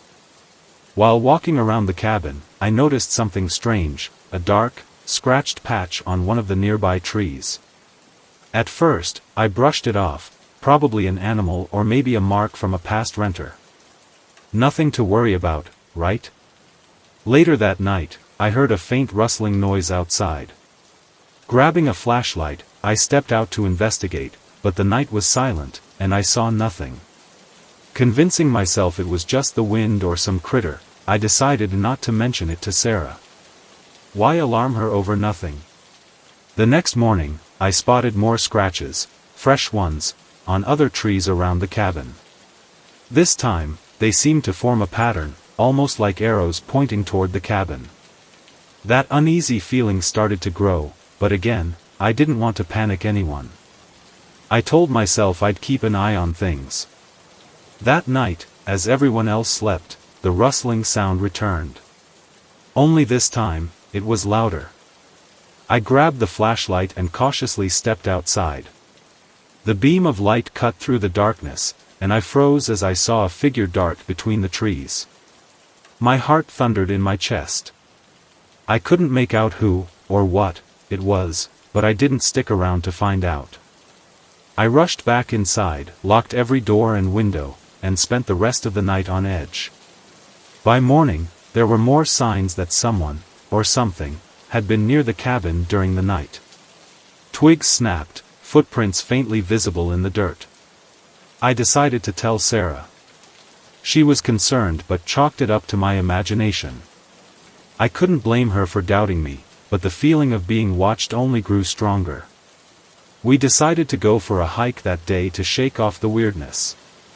But during the walk, I noticed a man at a distance, partially hidden behind the trees. He was dressed in dark clothes and seemed to be watching us. I pointed him out to Sarah, but by the time we got closer, he had vanished. She suggested he might be another hiker, but I wasn't so sure. That night, I heard deliberate footsteps circling the cabin. I woke Sarah, whispering for her to stay quiet. Peeking through the curtains, I spotted the same figure, now much closer. My stomach dropped. I didn't know what to do. The following morning, I discovered someone had tampered with the porch lights. The bulbs had been unscrewed, leaving the cabin cloaked in even more darkness. That was the final straw for me. I told Sarah we had to leave. But she insisted we stay, arguing we'd already paid for the week. That night, things escalated. The footsteps returned, this time louder and more aggressive. Through a gap in the curtains, I saw him, his rough face partially hidden by a mask. In his hand was a crowbar. That was it. No more waiting around. I woke Sarah and told her we had to leave immediately. As we hurriedly packed, I spotted the man emerging from the woods, heading straight for us. I grabbed a baseball bat from the trunk and told Sarah to get the kids into the car. Steeling myself, I approached the man, but as I did, he turned and ran back into the forest. I didn't follow. My only priority was getting my family to safety. We sped away and spent the night in a nearby motel. The next morning, we reported the incident to the local police. They took our statement and promised to investigate, but with no clear evidence of who the man was, there wasn't much they could do. We cut the trip short, got a refund for the remaining days, and went home. That summer left a lasting mark on all of us. I can't stop wondering what might have happened if we hadn't left when we did. Even now, I'm overly cautious whenever we go on vacation, triple-checking every lock and window. The memory of that figure in the woods still sends a shiver down my spine. Working the night shift at the gas station was usually uneventful. That's why I liked it. It was quiet, just me, the occasional customer, and the soft hum of the refrigerators in the background. It was close to midnight, and I was counting down the minutes until my shift ended. Then, two men walked in. At first, they seemed like any other late-night customers. But something about them didn't sit right. Both were dressed in dark clothes, one wearing a baseball cap pulled low, the other with his hoodie up. Instead of heading to the aisles like most customers, they came straight to the counter. Before I could even greet them, the man in the cap pulled out a gun. "Don't make a sound. Do exactly as I say," he barked, his voice cold and commanding. My heart started racing, and my hands felt clammy. I nodded, trying to stay as calm as I could. The other man walked to the door, flipped the sign to "closed," and locked it. My stomach dropped, we were trapped. The gunman shoved a bag toward me and ordered me to empty the register. My hands shook so badly that it took me longer than it should have, but I finally managed to get all the cash into the bag. I handed it to him, praying he wouldn't pull the trigger. He grabbed the bag and snarled, "Get on the floor." I dropped to the ground behind the counter, lying face down. My ears strained to catch what they were saying, but their voices were low and muffled. My heart was pounding so loudly I could barely think. I considered pressing the silent alarm under the counter, but fear held me back. I was terrified they'd catch me in the act. The guy with the gun approached and started tying my hands behind my back with zip ties. Then he did the same to my feet, leaving me immobilized. As they went through the store, they laughed and joked like this was just another casual evening, stuffing items from the shelves into bags. I lay there, trying to keep calm and think of a way to get out. If I was going to survive this, I needed to stay sharp. Minutes stretched like hours as they rummaged through the store. Finally, they dragged me out from behind the counter and plopped me onto one of the chairs by the window, the kind meant for customers to enjoy coffee and snacks, not hostage situations. The guy with the gun sat across from me, the barrel still pointed in my direction, while his partner kept looting. I couldn't stop thinking about the silent alarm. If I could just get to it, the police would come. But every time I shifted, the gunman snapped at me to stay still. His eyes darted nervously around the store, and I knew that his jumpiness could make him even more dangerous. Then came a knock at the door. A young couple stood outside, looking confused by the closed sign. The gunman cursed under his breath and signaled for me to stay quiet. His partner went to the door and told the couple the store was closed for the night. They looked disappointed but left without a fuss. That distraction sparked an idea. I told the guy with the gun that I desperately needed to use the bathroom.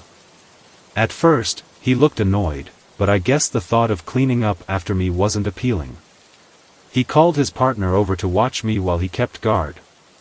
They cut the zip ties on my feet and led me to the bathroom at the back of the store. Once inside, I pretended to struggle with the zip ties on my hands. I asked for help, acting as helpless as I could. With an exasperated sigh, the man leaned in to cut the ties. The second my hands were free, I shoved him hard against the wall and bolted out of the bathroom. I heard him yell, but I didn't stop. I sprinted toward the counter and hit the silent alarm button. The gunman realized what I'd done and started shouting. A shot rang out, shattering a soda bottle behind me. My heart was pounding as I ducked behind the counter, praying for the sirens to come quickly. The men panicked, grabbing their bags and making a run for it. I stayed hidden, trembling and hoping they wouldn't return.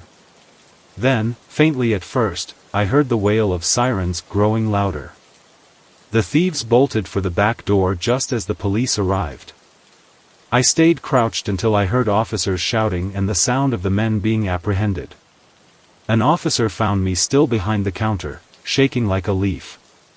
He helped me up and led me outside, where I finally let out a long, shaky breath. It was over. The police arrested the men and took my statement. They called me brave for hitting the alarm, but I didn't feel brave, I just felt lucky to be alive. My boss showed up later and thanked me, but all I could think about was how close I'd come to not making it through the night. That night changed me. I kept my job at the gas station, but I was never the same. Every shift after that, I found myself constantly looking over my shoulder, always on edge. It was one of those scorching summer days, and I was working non-stop delivering food for a local restaurant. My list of orders was long, and I was eager to get through them all. One order sent me to an apartment complex on the far side of town, an older building that looked like it hadn't seen a renovation since the 80s. The walls were cracked, and the hallway lights flickered ominously. But I found the apartment number easily enough. When I knocked, there was a pause before a tall, tattooed guy answered. He gave me a suspicious once-over before asking if I had the food. I held up the bag, and he stepped aside, muttering something about needing to grab cash from a friend inside. As soon as I stepped in, I knew I'd made a mistake. The living room was a scene straight out of a crime drama.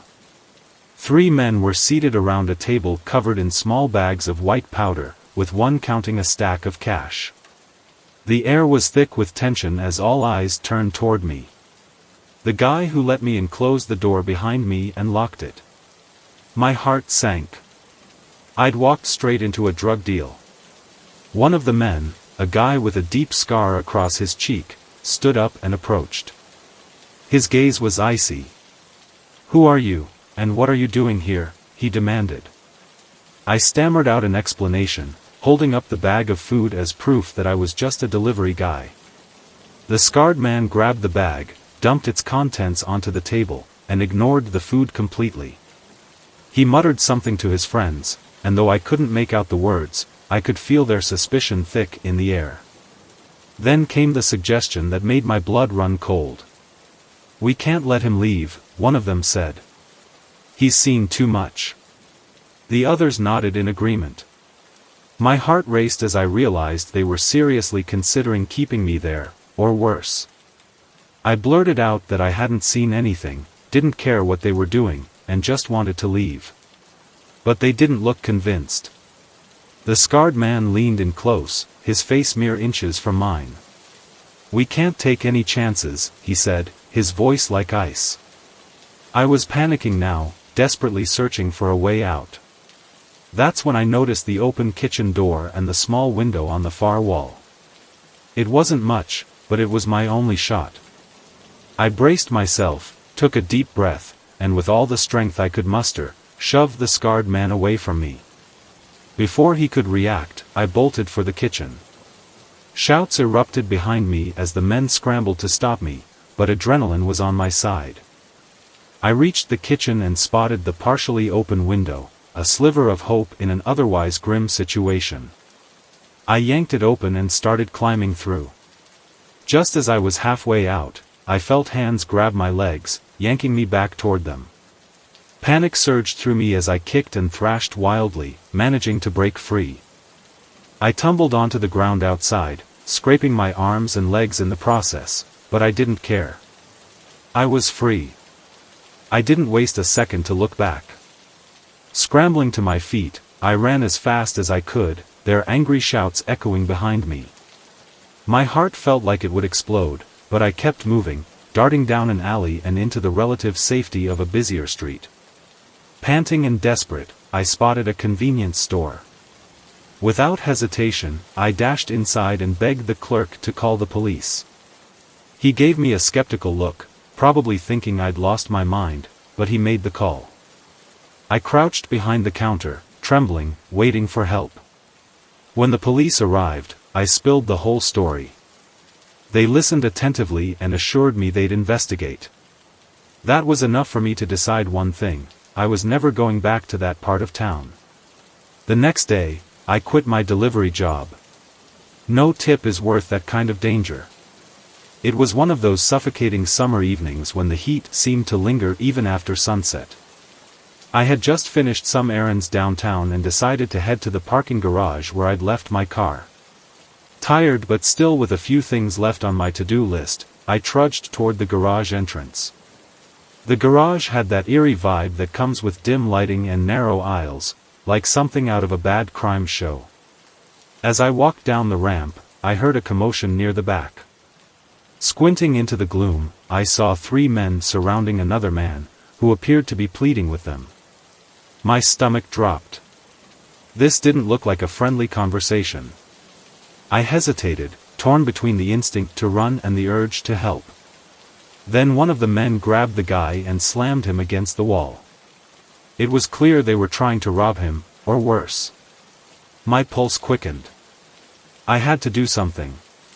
Summoning what little courage I had, I approached, trying to sound confident despite my shaky voice. "Hey! Leave him alone," I said, hoping to break up the scene. The 3 men turned to face me, their expressions less than welcoming. One of them, a burly guy with a tattoo on his arm, stepped forward. His glare was enough to make me regret my decision. I pressed on, pulling out my phone and pretending to dial 911. "I'm calling the cops," I announced, hoping that would scare them off. But instead of retreating, one of them pulled out a knife. My mouth went dry as he waved it menacingly in my direction. "Mind your business," he growled, his tone dripping with threat. It hit me that sticking around was a terrible idea. I ended the call, which, let's be honest, I hadn't even made yet, and turned to leave, walking quickly but trying not to seem panicked.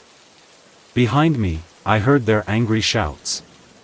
When I reached my car, my hands were trembling so badly I fumbled with the keys. I finally managed to unlock the door and climbed inside, slamming the lock button. As I started the engine, I glanced in the rearview mirror and saw the men running toward the entrance of the garage. My heart leapt into my throat as I sped out of there. I drove straight to the nearest police station, glancing over my shoulder every few seconds, paranoid that they were following me. Once I arrived, I ran inside and blurted out the whole story. The officers listened and assured me they'd send someone to check out the garage. They seemed to take it seriously, but I couldn't shake the feeling of unease. Even as I sat in the safety of the station, I kept glancing out the windows, half expecting those men to show up. When I finally left the station and drove home, I was hypervigilant. I took multiple detours to ensure I wasn't being followed, and when I finally walked through my front door, I locked every possible entrance behind me. Only then did I let out a shaky sigh of relief. For days, the memory of the attack haunted me. I couldn't stop thinking about the man they were targeting, hoping the police had been able to help him. Every time I went outside, I scanned my surroundings, worried they might find me again. Eventually, the police informed me they had caught the men and that the victim was safe. It was a relief, but the whole ordeal left a lasting impression. Even now, parking garages make me nervous. That summer night taught me the fine line between bravery and danger, and how crucial it is to trust your instincts. I had been looking forward to Paul's summer party for weeks. It was supposed to be a fun reunion with old friends and a chance to meet some new ones. Paul, a buddy from college, had rented a big house on the outskirts of town for the occasion. With its spacious backyard and inviting pool, it was the perfect spot for a summer bash. When I arrived, the vibe was great, music, laughter, and drinks flowing freely. I quickly found my old crew and caught up on the latest gossip. But as the evening wore on, I started to notice something off. A small group of people stood off to the side, speaking in hushed tones and keeping their distance from the crowd. They weren't mingling or enjoying the festivities like everyone else. Their behavior was strange, but I brushed it off as them just being a different kind of crowd. An hour into the party, things got even weirder. One of the quiet group, a tall guy with a scruffy beard, disappeared into the kitchen with Paul. Their voices grew louder, but the words were muffled. My curiosity got the better of me. Taking a deep breath, I mustered all my courage and shoved the scarred man away with every ounce of strength I had. Without waiting to see his reaction, I bolted for the kitchen. Shouts erupted behind me as the men scrambled to catch me. I spotted the partially open window, my only shot at freedom. Yanking it open, I started to climb through. Just as I was halfway out, I felt hands clutching at my legs, pulling me back. Panic surged through me as I kicked and thrashed, somehow breaking free. I tumbled onto the hard ground outside, scraping my arms and legs, but I didn't dare stop. Scrambling to my feet, I ran as fast as I could. Their angry shouts echoed behind me, but I didn't look back. The alley was a blur as I sprinted toward the safety of the busy street. Spotting a convenience store, I darted inside and frantically asked the clerk to call the police. He gave me a bewildered look but made the call. I crouched behind the counter, trembling, until the police arrived. After explaining everything to the officers, they reassured me they'd investigate. That was enough for me to decide, no more deliveries to sketchy apartments. I quit my job the very next day. It was a sweltering summer evening, and I was drained from a long day of errands. I headed to the parking garage where my car was parked, ready to finally head home. The place was dimly lit and eerily quiet, typical for one of those old garages that always feel a little too deserted. As I walked down the ramp, I noticed some commotion at the far end of the garage. Squinting into the dim light, I saw 3 men surrounding another guy who seemed to be pleading with them. My stomach tightened. It didn't look like a friendly chat. I debated whether to intervene or turn back, but when one of the men shoved the victim against the wall, my decision was made. Summoning a shaky confidence, I approached them and said, "Hey, leave him alone." All three turned to face me, their expressions clearly unamused. One of them, a burly guy with a tattoo on his arm, stepped forward. "This doesn't concern you," he growled. I pulled out my phone, pretending to call the police, hoping the sight would scare them off. But instead of backing down, one of them drew a knife, waving it at me. Fear gripped me, but I kept my composure and said, "I'm calling the cops. They'll be here any minute." Then I backed away slowly. As I reached my car, my hands were shaking so badly I struggled to get the keys in the lock. I finally managed to get inside and started the engine. Glancing in the rearview mirror, I saw the men heading toward the entrance of the garage, clearly looking for me. Heart pounding, I sped out of there and drove straight to the nearest police station. At the station, I recounted everything to the officers. They assured me they'd investigate and send someone to check the garage. Though I felt safer, the incident left me rattled. For days, I couldn't shake the fear that they might find me again. Eventually, the police informed me that they'd caught the men, and the victim was safe. Relief washed over me, but the experience left a lasting mark. I avoided parking garages for a long time afterward. Paul's summer party had been on my calendar for weeks, and I was excited to catch up with old friends and meet some new people. The party was hosted at a big house on the outskirts of town, complete with a spacious backyard and pool. The vibe was great, laughter, music, and drinks flowing freely. But about an hour in, I noticed something odd. A small group of people stood off to the side, speaking in hushed tones. They weren't mingling or enjoying themselves like everyone else. Curiosity got the better of me when I saw one of them, a tall guy with a scruffy beard, disappear into the kitchen with Paul. Their voices grew louder, though the words were muffled. I crept toward the kitchen and peered around the corner. Paul handed the tall guy a small bag, and after a nod, the man left the room. Whatever was in the bag didn't look like party supplies. Feeling uneasy, I moved back to the main area but kept a discreet eye on Paul and his mysterious friends. As the night went on, Paul seemed more agitated, huddling with the quiet group and glancing around nervously. My gut told me something was seriously wrong. Needing air, I stepped outside. In the backyard, I saw the tall guy in a heated conversation with someone I didn't recognize. Words like shipment and deal floated through the air, making my stomach churn. It was clear something illegal was going on. Deciding it was time to leave, I headed for the front door, hoping to slip out unnoticed. Just as I reached for the handle, I felt a hand on my shoulder. It was Paul, looking nervous. "Everything okay?" he asked. I forced a smile and said I needed some air. After a tense moment, he let me go. As I walked to my car, I noticed the tall guy watching me from the driveway. My pulse quickened, and I fumbled with my keys, my shaking hands making it nearly impossible to unlock the door.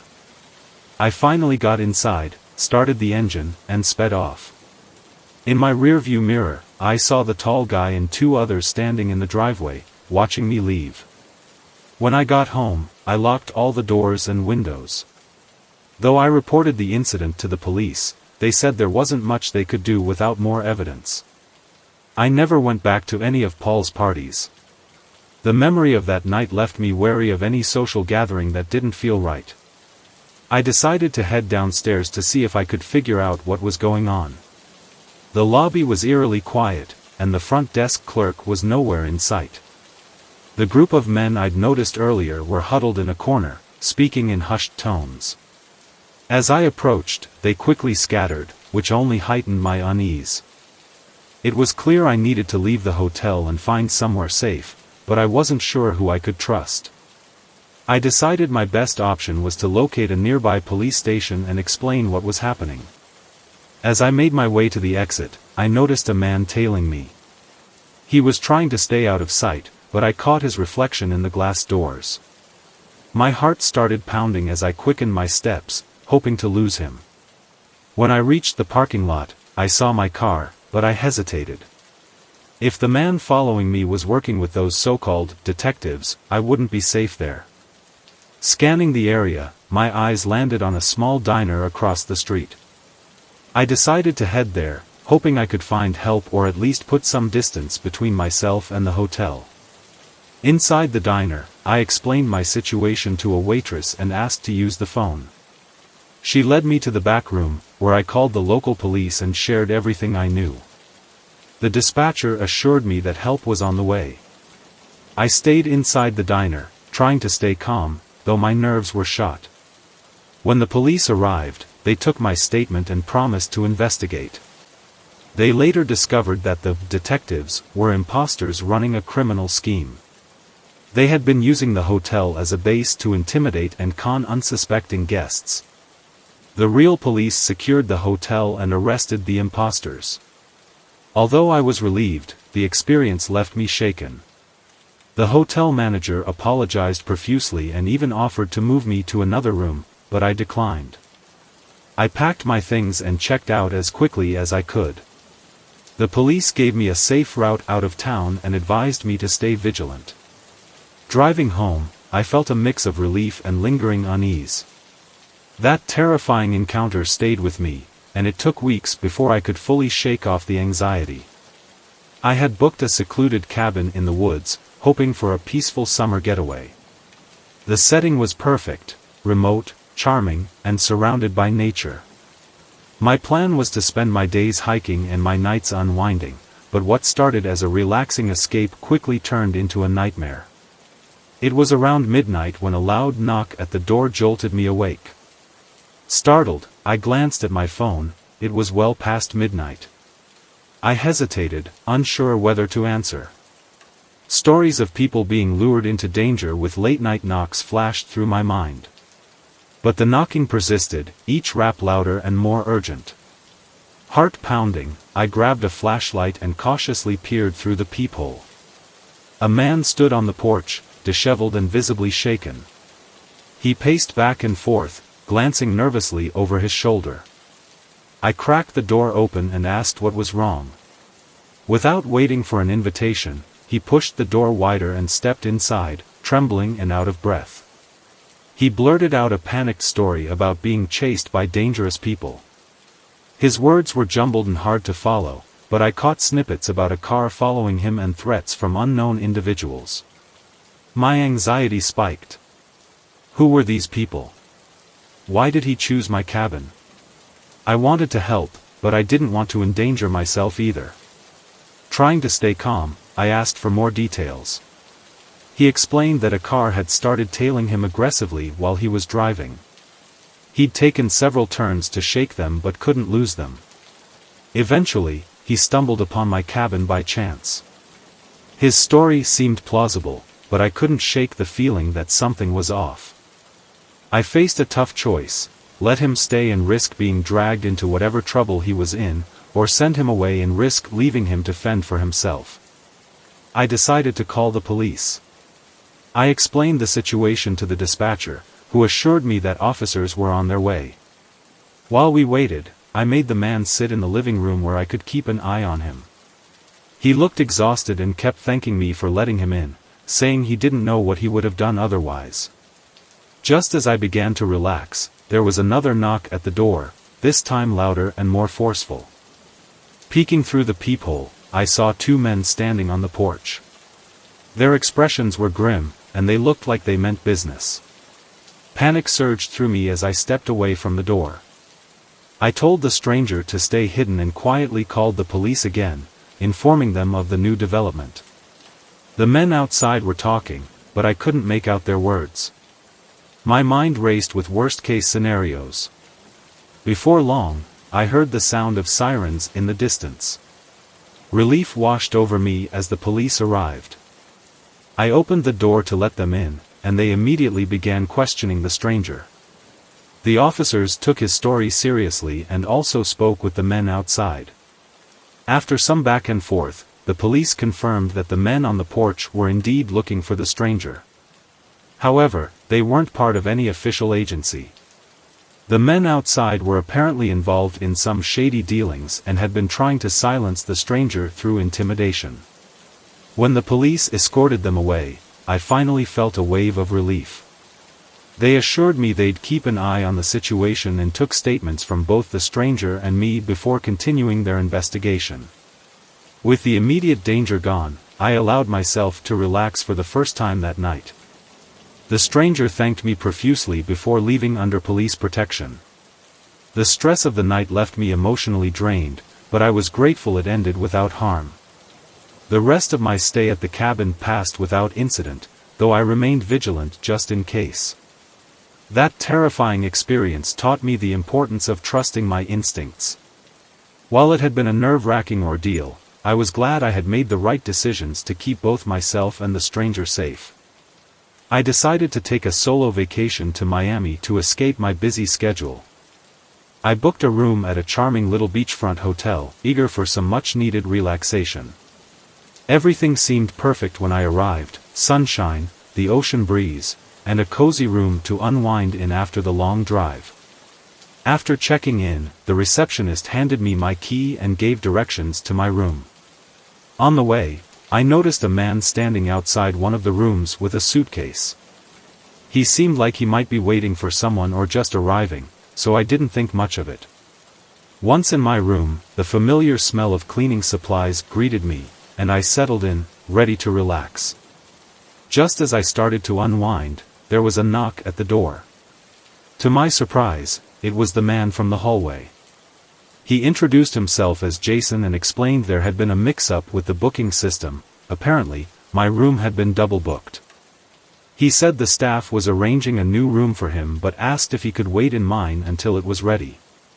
Figuring it was just a minor inconvenience, I let him in.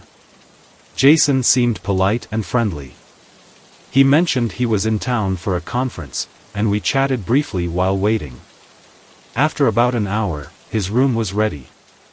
He thanked me, left with a smile, and I locked the door, relieved the situation was resolved. Later that night, I heard some noises in the hallway, but I brushed them off as other guests returning from the beach.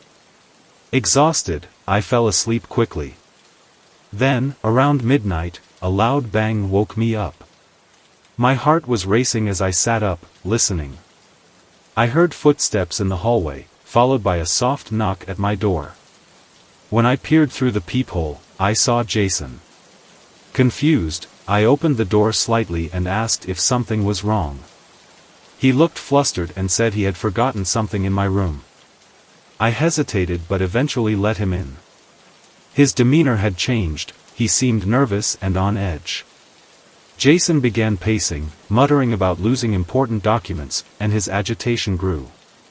I tried to calm him down, suggesting we contact the hotel staff for assistance, but he snapped at me. His tone was harsh, and the polite, friendly person from earlier was gone. Alarm bells rang in my head. I realized I needed to get him out of my room but didn't want to provoke him. Thinking quickly, I told him I needed to use the bathroom and asked him to wait outside. Once inside, I locked the door and called the front desk, explaining the situation in hushed tones. The receptionist assured me they'd send someone up immediately. While on the phone, I heard Jason trying to open the bathroom door. His knocking turned into pounding, and he started shouting. My heart was pounding as I waited, hoping help would arrive soon. Moments later, I heard footsteps approaching, followed by the sound of my room door opening. Jason's yelling stopped abruptly. Finally, someone knocked on the bathroom door. It was hotel staff. They reassured me that Jason had been restrained and the police were on their way. When the officers arrived, they took Jason into custody, charging him with harassment and trespassing. The hotel staff apologized profusely for the incident and offered to move me to a new room. Although I was shaken, I was grateful for the quick response from the staff and police. After that frightening night, I still managed to enjoy the rest of my trip, finding comfort in the safety measures taken by the hotel. The experience was a stark reminder to trust my instincts and stay cautious, especially when dealing with strangers. I had rented a cozy cabin by a lake, hoping for the perfect setting to focus on writing my novel. The place was quiet and surrounded by nature, the ideal escape from the city's chaos. The lake sparkled under the sunlight, and the gentle rustling of the trees made the spot feel serene. Everything seemed perfect, at least at first. One night, however, everything changed. Around midnight, I was jolted awake by a loud knock at the door. My heart raced as I checked the time. It was late, and I wasn't expecting anyone. I hesitated, debating whether to answer. Stories of late-night knocks luring people into danger flashed through my mind. The knocking grew louder and more insistent. With my heart pounding, I grabbed a flashlight and cautiously approached the door. Through the peephole, I saw a man on the porch. He looked disheveled and scared, pacing nervously and glancing over his shoulder. I cracked the door open and asked what was wrong. Without waiting for an invitation, he pushed the door open wider and stepped inside. The man was trembling and claimed he'd been chased by dangerous people. His story was fragmented, but he mentioned being followed by a car and receiving threats. I felt torn. Part of me wanted to help, but another part couldn't ignore how strange the situation felt. Why my cabin? Who were these people? I stayed calm and asked for more details. He explained he'd been driving when a car started tailgating him aggressively. He'd driven for miles, trying to lose them, before stumbling upon my cabin. His story seemed plausible, but I remained on edge. I decided to call the police, explaining everything to the dispatcher. They assured me officers were on their way. While we waited, I kept a close eye on the man, who looked exhausted and scared. Just when I started to relax, there was another knock at the door, this one louder and more forceful. Looking through the peephole, I saw two men on the porch, their expressions cold and intimidating. Panic surged, and I stepped away from the door. I told the stranger to stay hidden and called the police again to update them. The men outside spoke in low voices, but I couldn't make out their words. Relief washed over me when I finally heard sirens. The police arrived and quickly took control of the situation. They confirmed that the men outside were indeed after the stranger but weren't part of any legitimate agency. The incident left me shaken, but I was grateful for the quick police response. It was a night I'd never forget and a reminder to always be prepared for the unexpected. On the second day, something about the cabin seemed off. While walking across the living room, I noticed a section of the floor that sounded hollow under my steps. My curiosity got the best of me, and I decided to investigate. I moved the rug and uncovered a trapdoor. It took some effort to pry it open, but I managed to lift it. Below, there was a dark, cramped space. Using the flashlight on my phone, I scanned the area and spotted old, dusty boxes and a table with scattered papers. Intrigued, I climbed down and started rummaging through the boxes. Most of them contained nothing unusual, just old clothes and books. But then I found one filled with photos. The pictures were chilling. They showed a man tied to a chair, battered and bruised. My heart raced, and I felt a knot form in my stomach. This was far from the peaceful retreat I had imagined. I turned my attention to the papers on the table. They contained notes about the man in the photos, mentioning debts, warnings, and how he didn't listen. The implications were horrifying. It was clear he had been tortured. As I tried to process what I'd found, I heard a noise from above. Someone was inside the cabin. I froze, straining to hear. Footsteps moved across the floor and then stopped. Voices followed. They were discussing checking the place to make sure no one had discovered anything. Panic set in. I knew I couldn't go back up, they'd see me. Staying as silent as I could, I listened to their movements. They wandered through the rooms, talking about the last time they'd been there. One of them mentioned the man in the photos. My stomach dropped. These were the people responsible.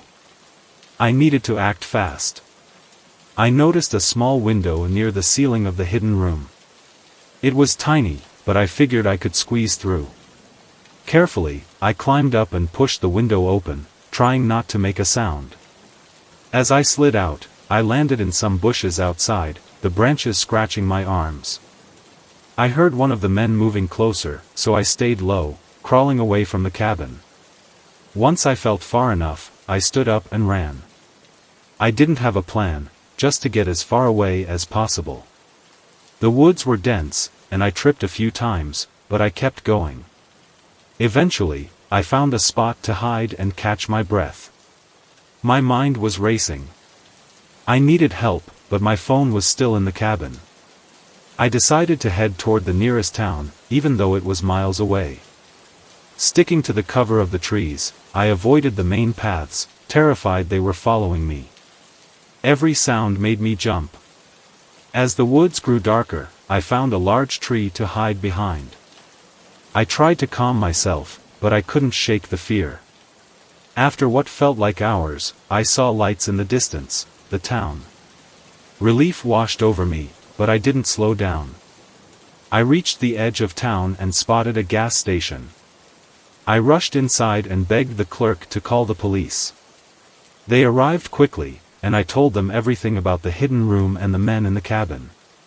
Officers went to investigate, finding the secret room, but the men were gone. The police assured me I'd done the right thing by running and took me to the station to give a full statement. I was exhausted but relieved to be safe. A few days later, they called to inform me that they'd arrested the men. They had a criminal history, including the kidnapping and torture of the man in the photos. Knowing they were caught brought a sense of relief. I returned to the city and decided I'd had enough of remote cabins and lakes, at least for a while. It was a terrifying ordeal, but I was grateful to have escaped. I'm more cautious now but still love writing, just from the safety of my apartment. I was waiting for the last train home. It was late, and the platform was nearly empty, with only a few people scattered around. I kept to myself, scrolling through my phone, when I noticed a man standing a little further down. He was staring at me, unmoving. At first, I brushed it off, thinking he might just be zoning out. But as the minutes passed, his gaze stayed fixed on me, and I started to feel uneasy. When the train arrived, I hurried on board, hoping to leave the strange encounter behind. I picked an empty car, eager for some peace and quiet. But as I settled into a seat by the window, I saw the same man step onto the train. Out of all the empty seats, he chose the one directly across from me. A chill ran down my spine. I tried to focus on my phone, scrolling aimlessly, but I could feel his eyes on me. Every time I glanced up, he was staring, unblinking. My heart started to race. I thought about moving to another car but didn't want to seem paranoid or rude. Maybe it was just a coincidence, I told myself. Then he spoke. "Late night for you too?" His voice was low and raspy. I nodded, hoping that a brief response would end the conversation. Instead, he leaned forward, his eyes locked on mine. "You shouldn't be out this late," he said. "It's not safe for someone like you." I didn't reply, keeping my gaze on my phone and silently praying he'd lose interest. But he didn't. He started asking questions: where I was going, if I lived alone, what I did for work. His invasive curiosity made my skin crawl. The train moved through each stop, but no one else got on. It was just me and him in the empty car. I thought about getting off at the next station to wait for another train, but the idea of being alone on a deserted platform with him was even more unsettling. As my usual stop approached, I stood up, hoping he wouldn't follow. But he did. He matched my steps, getting off the train right behind me. The platform was deserted, and his footsteps echoed ominously as he trailed me. I quickened my pace, heading for the exit. "Wait up," he called, his voice ringing out in the empty station. I didn't turn around. Instead, I broke into a run, my heart pounding as I heard him chasing after me. I reached the stairs, bolting up them as fast as I could. My breath came in short gasps, and my legs burned with effort. A glance over my shoulder showed him gaining on me. Panic surged, and I pushed myself harder. Bursting out onto the street, I spotted a convenience store a block away and sprinted toward it. I bolted for the convenience store, praying it would be my safe haven. The door slammed behind me, and the startled cashier looked up in surprise as I sprinted to the back, ducking behind a shelf to catch my breath. My chest heaved as I listened, straining to hear if he'd followed. Then, I heard it, slow, deliberate footsteps entering the store. Peeking through a gap in the shelves, I saw him. He was scanning the aisles, looking for me. My hands fumbled for my phone, and I dialed 911, whispering my location to the operator. The man's footsteps grew louder as he approached my aisle. My heart felt like it was trying to escape my chest, and I held my breath, willing myself to stay perfectly still. Just as he reached my hiding spot, the sound of approaching sirens broke the tense silence. The man froze, his face tightening with frustration. Without a word, he turned and strode out of the store, disappearing into the night. I stayed hidden until the police arrived, too terrified to move. When the officers found me, I explained everything. They escorted me home, promising to patrol the area. But even in the supposed safety of my apartment, I couldn't shake the lingering fear. Every shadow seemed suspicious, every sound amplified my anxiety. That night, sleep was out of the question. Summer break meant I had the house to myself while my parents were on a trip. Late one night, as I was drifting off, a sudden crash downstairs jolted me awake. My pulse quickened, and I strained to listen.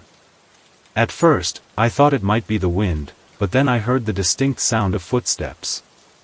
My phone was in the living room, an oversight I now regretted deeply.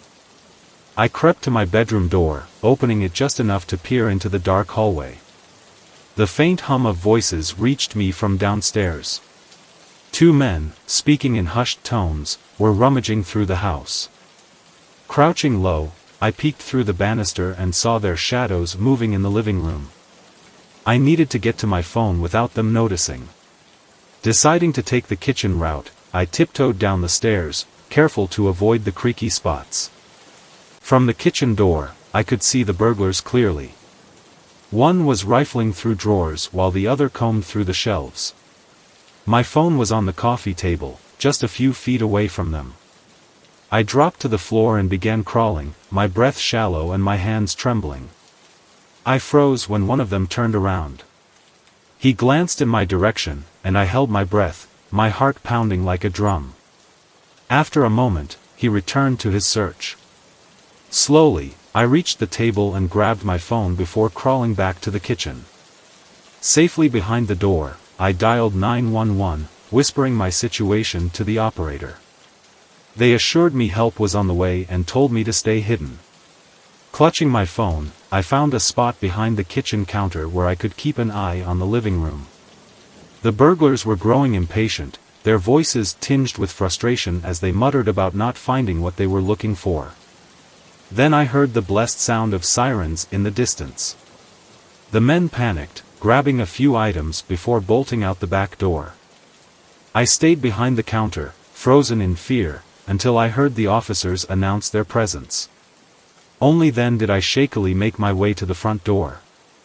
The police reassured me as they searched the house and confirmed the burglars were gone. Though they were never caught, the officers told me I had done the right thing by hiding and calling for help. It was a horrifying experience, but I was grateful to be safe. The forest's quiet solitude was a welcome escape, but after hours of hiking, I realized I had lost the trail. With no signal on my phone and the sun beginning to set, my worry escalated. Desperation pushed me onward, and that's when I spotted it, a cabin hidden among the trees. Relieved, I approached, hoping to find help. The door was unlocked, but no one answered my knock. The place seemed abandoned. Inside, the musty smell of neglect greeted me. Dust-coated furniture and cobwebs hung in every corner. I called out, but only silence answered. On a table, I found a flashlight and used it to explore further. The beam illuminated something unsettling, maps and photos pinned to the walls.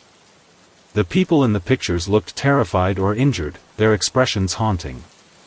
Feeling my stomach churn, I ventured into another room. What I saw made my blood run cold, a table covered with tools that looked like they'd been used for torture. My heart raced as I tried to process what I had stumbled upon. Suddenly, I heard the creak of a floorboard above me. My body tensed. Someone else was in the cabin. I knew I needed to leave, but then I heard footsteps outside, sending panic through my body. I quickly turned off the flashlight and hid behind a large cabinet, trying to remain as quiet as possible. The door creaked open, and I heard two men talking in hushed, tense voices. They were discussing someone escaping and the need to track them down. I held my breath, praying they wouldn't find me. The men moved through the cabin, getting closer to my hiding spot. One of them paused near the cabinet. My heart was pounding, and I remained as still as possible, hoping they wouldn't discover me. After a long, nerve-wracking moment, they moved on, discussing their plans to search the forest in the morning. I knew I had to act fast. My mind raced as I tried to figure out how to escape. When they entered another room, I seized the opportunity. I carefully peeked out, saw they were distracted, and made my way to the door. I slipped outside, blending into the darkness, and ran as quietly as I could. The thick forest made it hard to see, and I tripped several times, but I kept going, scared they would realize I was gone and chase me. I froze when I heard rustling behind me. The men were looking for me, their flashlights scanning the trees. I ducked behind a tree, praying they wouldn't spot me. As they passed by, I waited until their lights were far enough away before moving again. Hours passed, and exhaustion set in, but I pressed on. My legs were sore, and my throat dry, but I couldn't stop. With the first light of dawn, I finally saw a stream and drank from it, hoping it would give me the strength to continue. Hearing voices in the distance, I knew they were still looking for me. I followed the stream, hoping it would lead me out of the woods. Eventually, I spotted a clearing and my heart lifted. I made my way toward it, and relief flooded me when I saw a road. I climbed up to the road and scanned the area, but there was no sign of the men. After what felt like hours, a car approached. I waved frantically, and it stopped. The driver seemed concerned, and I quickly told him what had happened. He offered to drive me to the nearest town, which I gratefully accepted. Once in town, I went straight to the police, explaining everything. They took my statement and promised to investigate. While I felt relieved, I couldn't shake the fear of the men still being out there. A few days later, I got a call. The men were caught. They had a criminal history, including kidnapping and torturing the man in the photos I'd found. The police arrested them, and I felt a huge weight lift off my shoulders. I decided to leave the cabin life behind for now and returned to the city. Although the experience had been terrifying, I was thankful to be alive. From that moment, I vowed to be more cautious, but I still loved writing, just from the safety of my apartment. The summer evening was winding down when I received a text. I thought it was just a message from a friend or a random notification. But when I opened it, it read, "Nice book you're reading." Feeling uneasy, I shrugged it off as a prank and went back to my book. The next day, I received another text, "Red really suits you." I glanced at the red dress I was wearing, and my heart began to race. The following evening, another message came through, "Dinner looks delicious." I was making pasta, and as I dropped the spoon, I felt the hairs on the back of my neck stand up. It was like someone was in the room with me, watching my every move. I checked all the doors and windows, making sure they were locked, but the messages kept coming. "You should get some sleep," it said, followed by, "Nice pajamas," as I was heading to bed in my favorite set. I felt like I was trapped in my own home, unable to escape the unseen eyes that were watching me. I tried to ignore it, but the texts kept getting more personal. "That's a beautiful necklace," came the next message as I sat curled up in my bedroom, feeling more terrified than ever. I realized I needed to take action, so I started searching my apartment more carefully. Finally, I found a small hidden camera in a vent. It was positioned to monitor almost the entire apartment.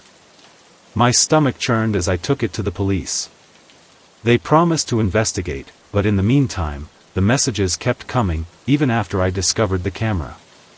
One text read, "Nice find," as though the stalker knew I had discovered their surveillance. I decided to stay at a hotel for a few nights, hoping to escape the constant fear. But the texts followed me there too, room 302, nice choice. My blood ran cold. I wasn't safe anywhere. I called Jenny, and she insisted on staying with me for support. Together, we tried to block the number, but new ones kept appearing. We researched online, finding similar stories, but no clear solutions. The texts became more threatening, "You can't escape. I'm always watching." One night, while Jenny and I were talking, I got a text, "Look outside." Hesitantly, we peered through the curtains, and there, across the street, stood a figure, staring at my apartment. I couldn't make out his face, but I immediately recognized him as the stalker. We called the police once more, but by the time they arrived, he had vanished. Feeling completely cornered, we decided to stay with Jenny's brother, who lived out of town, hoping the distance would keep us safe. For the first few days, everything was quiet, no texts, no sign of being watched. I started to relax, thinking that maybe it was finally over. Then, one evening, a text came through, "Nice place." The stalker had found us again. I felt a wave of anxiety, but Jenny's brother Mark, who had a background in security, was determined to protect us. He installed cameras around the house and ensured that all doors and windows were locked. We stayed on high alert, waiting for any sign of the stalker's return. One night, we heard a noise outside. Mark checked the cameras and saw a figure tampering with one of them. He immediately called the police and, armed with a baseball bat, went outside to confront them. The stalker fled before Mark could get a good look, but the police arrived quickly and began searching the area. They found a car parked a few blocks away, filled with surveillance equipment. The car was linked to a man with a history of stalking and harassment. He was arrested, and we felt a sense of relief, though the police cautioned that it would take time to gather enough evidence for a conviction. For now, at least, he was off the streets. I moved into a new apartment with better security and kept close contact with Jenny and Mark. The text stopped, and I finally started feeling safe again. It took some time, but I knew I had a strong support system around me. One evening, I was leaving work late when the rain started coming down hard, making the roads slippery. I had been trying to finish a project that was due the next day, and by the time I got to my car, the parking lot was nearly empty. Exhausted, I started driving home, but the relentless rain made it nearly impossible to see the road clearly. I slowed down, barely able to make out the lines. As I drove through the quiet streets, I noticed a pair of headlights in my rearview mirror. At first, I didn't think much of it, just another car out late. But then, the car got closer, much closer. I could see it in my mirror, the headlights blinding me. I changed lanes, hoping the car would pass, but instead, it followed me. My heart started racing. I tried to shake it off, thinking it was just a coincidence. But when I turned onto a side street, the car turned with me. My grip on the steering wheel tightened. I made several more turns, hoping to lose them, but the car stayed right behind me, almost bumper to bumper. The driver flashed their high beams, and I couldn't see anything but bright light. Panic set in as I sped up, the tires skidding on the wet pavement. The car behind me kept matching my speed, swerving dangerously close to mine. I needed to find a safe place to pull over and call for help, but the streets were deserted. There were no gas stations around, and I couldn't think straight. I saw an exit for the highway and decided to take it, hoping the higher speed and more traffic would help. I merged onto the highway, but the other car stayed right on my tail, swerving side to side and trying to push me off the road. My hands were shaking as I struggled to maintain control. The rain was so thick, it was like driving through a waterfall. I kept praying for a police car, any sign of help. But nothing. The car behind me bumped into my bumper, jolting me forward. I fought to keep the car steady, but another hit sent a loud crunch through the car. I needed to get off this road before things got worse. Up ahead, I saw an exit leading to a more populated area. I took it, hoping the lights and buildings would provide some safety. I sped down the street, searching for any place that was open. I spotted a 24-hour diner and prayed the car wouldn't follow me inside. I pulled into the parking lot, my tires sliding on the wet pavement, and ran inside, drenched and out of breath. "Call the police!" I shouted, my voice shaking. "Someone's trying to kill me." The waitress quickly grabbed the phone, eyes wide with shock. I turned to look outside, and I saw the car parked at the entrance to the parking lot. The driver sat there, engine running, headlights glaring. Though I couldn't see their face, I felt their gaze on me. The police arrived within minutes, but it felt like hours. The car sped off as soon as the police pulled in. I gave the officers my statement, describing the car and everything that happened. They promised to patrol the area, but I could see the doubt in their eyes. I called a friend to pick me up, and as I waited, I couldn't shake the feeling that the driver would come back. Every car that passed made me jump.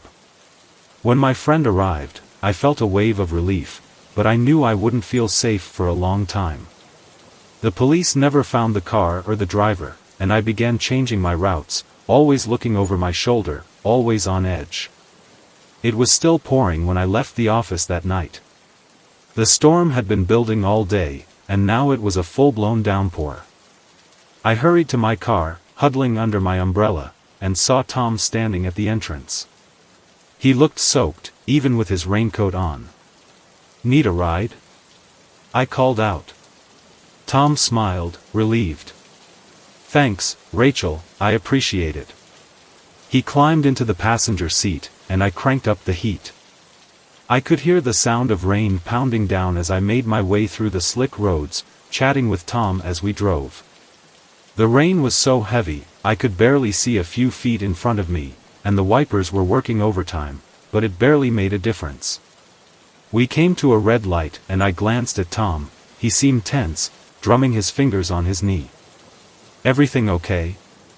I asked. He nodded but didn't say anything. The light turned green, and I drove a few blocks further. Then, I noticed something strange. Tom was no longer in the car. My heart skipped a beat. I hadn't heard the door open or felt any movement. Panic started to rise in my chest as I pulled over. How could he just disappear without me noticing? I got out and looked around, calling his name, but the rain soaked me instantly, and there was no sign of him. I got back in the car, mind racing. Did he jump out? Why didn't I hear anything? I decided to head back to the office, thinking maybe he had gone back there for some reason. When I arrived, the building was dark and locked up. I knocked, hoping the night guard might have seen something, but no one answered. I drove around the area, circling the blocks near where he vanished, but still, there was no sign of Tom. Feeling desperate, I called the police. They said they'd send someone to take a report, but their tone made it clear they thought he probably just decided to walk home. I sat in my car, shivering from the cold and anxiety. Something wasn't right. I decided to go to Tom's apartment, hoping he might be there. When I got there, his lights were off. I knocked on his door, but no one answered.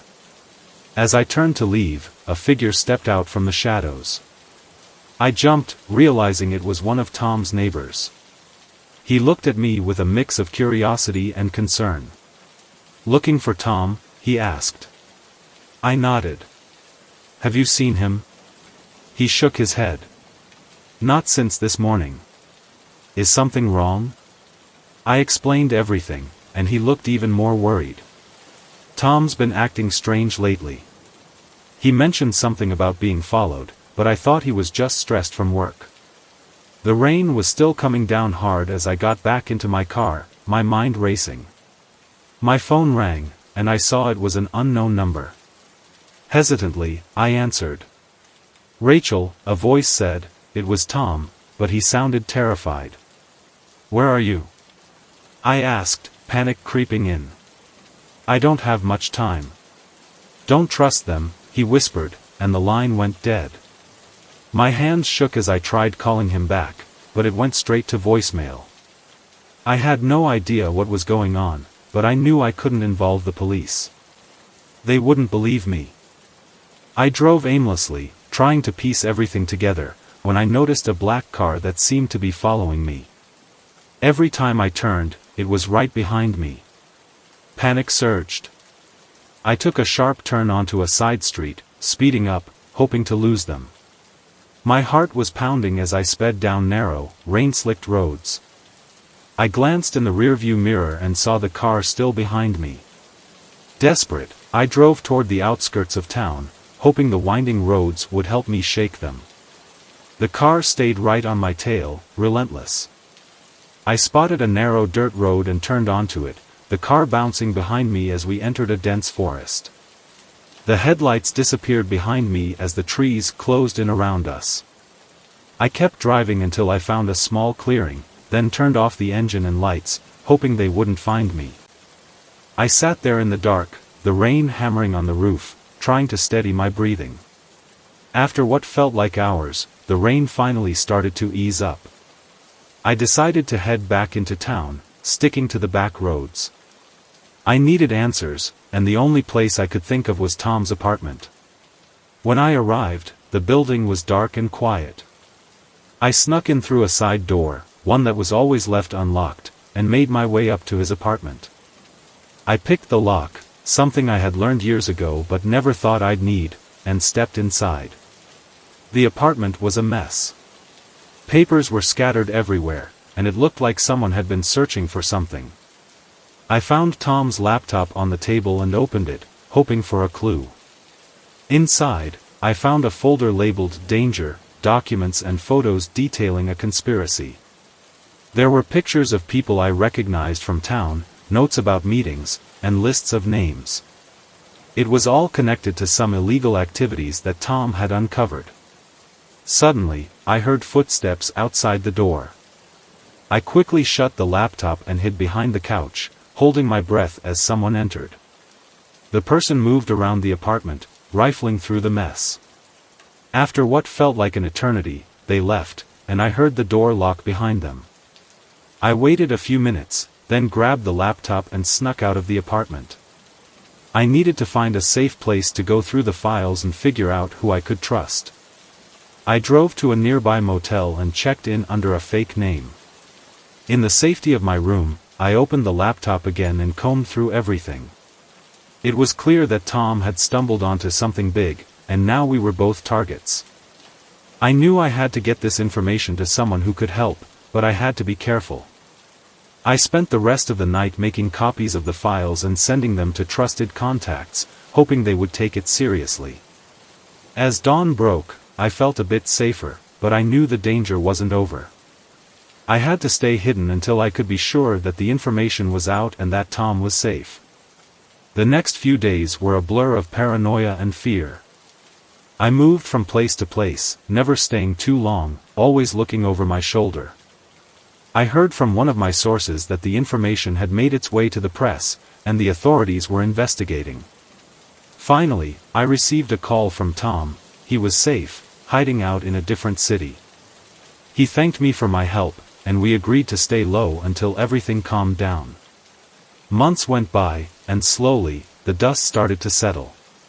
Eventually, the people behind the conspiracy were arrested, and things returned to normal. I never saw Tom again, but we kept in touch through encrypted messages. That rainy night changed everything for me. I learned to be more cautious, to trust my instincts, and to always be aware of my surroundings. It was late, and the rain was coming down heavily, making it hard to see the road through my windshield. My gas gauge was almost empty, so I pulled into the first gas station I came across. The place was nearly deserted, with only one other car parked under the awning. It looked old and run down, but it was the only option I had. I got out of the car and ran toward the door, trying to avoid getting soaked. Inside, it was dimly lit, with the smell of old coffee lingering in the air. The attendant, an older man probably in his late 50s, greeted me with a friendly smile that didn't quite reach his eyes. He said, "Rough night?" in a gravelly voice. "Yeah, just need some gas," I replied, trying to keep it polite without engaging too much in conversation. "Sure thing," he said. "The pumps are on the right. Pay when you're done." I nodded and went back outside to fill up. The rain was relentless, soaking me through in seconds. When I was finished, I went back inside and handed him a 20, waiting for my change. As he fiddled with the cash register, I glanced around. The place was cluttered with old magazines, dusty shelves, and the faint hum of fluorescent lights. It gave me an uneasy feeling. Then, I heard the distinct sound of a lock clicking. I looked over to see the attendant turning the key in the front door. My stomach dropped. "What are you doing?" I asked, trying to keep my voice steady. "Just locking up for the night," he said, but his tone had changed. Now it was colder, more menacing. "I need to go," I said, moving toward the door. He stepped in front of me, blocking my way. "I don't think so," he said with a creepy smile. "Why don't you stay a while? We can have a little chat." Panic surged through me as I frantically searched for a way out. The windows were barred, and there was only one other door behind the counter. I had to think quickly. "Please, I just want to leave," I pleaded, hoping to reason with him. He shook his head slowly, the creepy smile never leaving his face. "You're not going anywhere." I glanced around the counter, looking for anything to use as a weapon. There was a metal coffee pot within reach. I grabbed it and swung it at him. It hit his arm, and he stumbled back, cursing. I bolted for the door behind the counter and found myself in a small storage room. Boxes were piled high, and the air smelled faintly of mildew. I frantically searched for another exit, but there was none. I heard footsteps approaching, and I knew I didn't have much time. I spotted a metal shelf and shoved it against the door, hoping it would buy me some time. The door rattled as he tried to push it open. I could hear him shouting, but I couldn't make out the words. My heart was pounding in my chest. I had to get out. I noticed a small window high on the wall. It was my only chance. I climbed onto a stack of boxes and tried to push the window open. It was stuck, but I used all my strength to force it open. The gap was small, but I managed to squeeze through. I dropped to the ground outside, the rain still pouring down. I didn't stop to catch my breath. I ran to my car, fumbling with my keys. My hands were shaking so badly I could barely get the key in the lock. I finally got the door open, jumped inside, and locked it behind me. I started the car and sped out of the gas station, my tires skidding on the wet pavement. In the rearview mirror, I saw the attendant standing in the doorway, still watching me with that same eerie smile. I didn't stop until I reached a busy highway. My heart was still racing, and I felt like I might be sick. I pulled over, took a moment to collect myself, and called the police. I told them everything, but I didn't know if they'd find him. I just wanted to get as far away from that place as possible. The rest of the drive was a blur. I kept checking my mirrors, half expecting to see that old sedan following me. When I finally got home, I locked all the doors and windows and sat in the dark, trying to calm down. I had no idea what that man's plans were, and I didn't want to find out. All I knew was that I would never stop at a deserted gas station again. I reconnected with an old friend from high school named Steve. We hadn't spoken in years, but we caught up over social media. Steve invited me to stay at his farmhouse for the weekend, promising a quiet getaway. When I arrived, Steve greeted me warmly.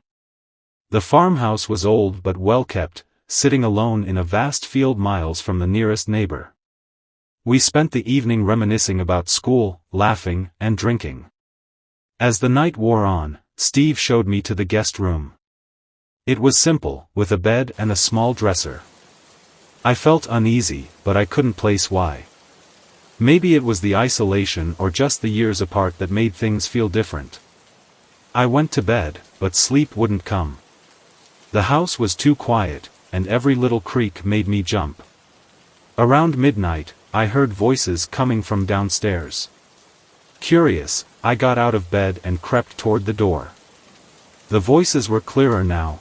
Steve was talking to someone else, someone I hadn't seen before. I opened the door a crack and listened. They were discussing something serious, their tones low and urgent. "You can't let him leave," the other voice said. "He knows too much now." A chill ran down my spine. Who were they talking about? I stayed still, trying to hear more. Steve responded, "We'll deal with it in the morning. Make sure he doesn't suspect anything tonight." My heart raced. They were talking about me. I knew I had to get out of there. I quietly closed the door and started scanning the room for my things. I grabbed my backpack and shoes, moving as silently as possible. Then, I remembered the car keys were downstairs in the living room. I would have to pass by Steve and the other man. I took a deep breath, opened the door again, and slipped into the hallway. The stairs creaked under my weight, but their voices in the kitchen covered the sound. I made it to the living room and spotted my keys on the coffee table. My hand was shaking as I picked them up. Just as I did, I heard a chair scrape across the floor. They were moving. I had to hurry. I headed for the front door, but it was locked. The key was in the kitchen, where Steve and the other man were. I couldn't risk it. I needed another way out. Then I remembered the back door in the kitchen. Maybe I could create a distraction. I glanced around and saw an old phone on the wall. I picked it up, dialed 911, and kept the line open without speaking. Hopefully, that would bring help. After hanging up, I quietly moved toward the kitchen. The door was slightly ajar, and I could see Steve and the other man standing by the table. I had to make a distraction. I grabbed a vase from the table and threw it against the wall. The crash made them turn toward the noise. I ducked into the shadows, and they walked into the living room, searching for the source. I slipped into the kitchen and made for the back door. It was unlocked. I opened it slowly and stepped outside into the cold night air. I could hear the men searching the living room, their voices getting angrier. I ran toward the barn, hoping to hide there until I could figure out my next move. The barn was dark and smelled of hay. I found a spot behind some old equipment and crouched down, trying to calm my breathing. I listened for any sounds of pursuit, but all I could hear was my racing heartbeat. After what felt like hours, I heard the sound of a car engine starting. I peeked out of the barn and saw Steve's truck pulling out of the driveway. He was leaving. I had to move fast. I ran back to the house and grabbed my backpack from the living room. The front door was still locked, but I found a window that was slightly open. I pushed it up and climbed through, scraping my hands on the sill. I ran to my car, fumbling with the keys. My hands were shaking so much I could barely unlock the door. I finally got inside, locked the doors, and started the engine. I didn't stop driving until I reached the nearest town. I parked at a gas station and called the police, telling them everything. They took my statement and promised to investigate.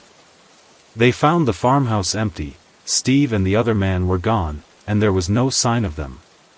I never heard from Steve again, and I never went back to that farmhouse. One morning, I saw a man dressed in a utility worker uniform, inspecting the houses on my street. He had a hard hat and a tool belt slung around his waist. At first, I didn't think much of it, utility workers came by often enough.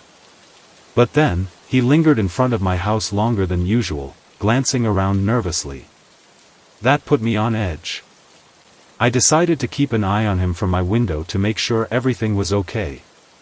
He moved to my front door and took out a small device, pretending to scan something. My stomach dropped. I knew something wasn't right. I kept watching, heart pounding, and then saw him walk around to the side of my house, out of my sight. I quickly moved to another window to keep an eye on him. That's when I saw him trying to open one of the windows. He wasn't a utility worker, he was a burglar, plain and simple. I took a deep breath, trying to calm my nerves. My police training kicked in, I knew I had to act fast. I grabbed my phone and called the police, whispering the situation to the dispatcher so I wouldn't alert the burglar that I was onto him. Then, I went to my closet, pulled out my old service weapon, and crept down the stairs as quietly as I could. I could hear the man jiggling the window lock and muttering to himself. I positioned myself near the back door, gun in hand. I knew I had to confront him but didn't want to shoot unless I had to. Finally, the window gave way, and I heard him climbing inside. I took a deep breath and stepped into the hallway, shouting, "Stop right there."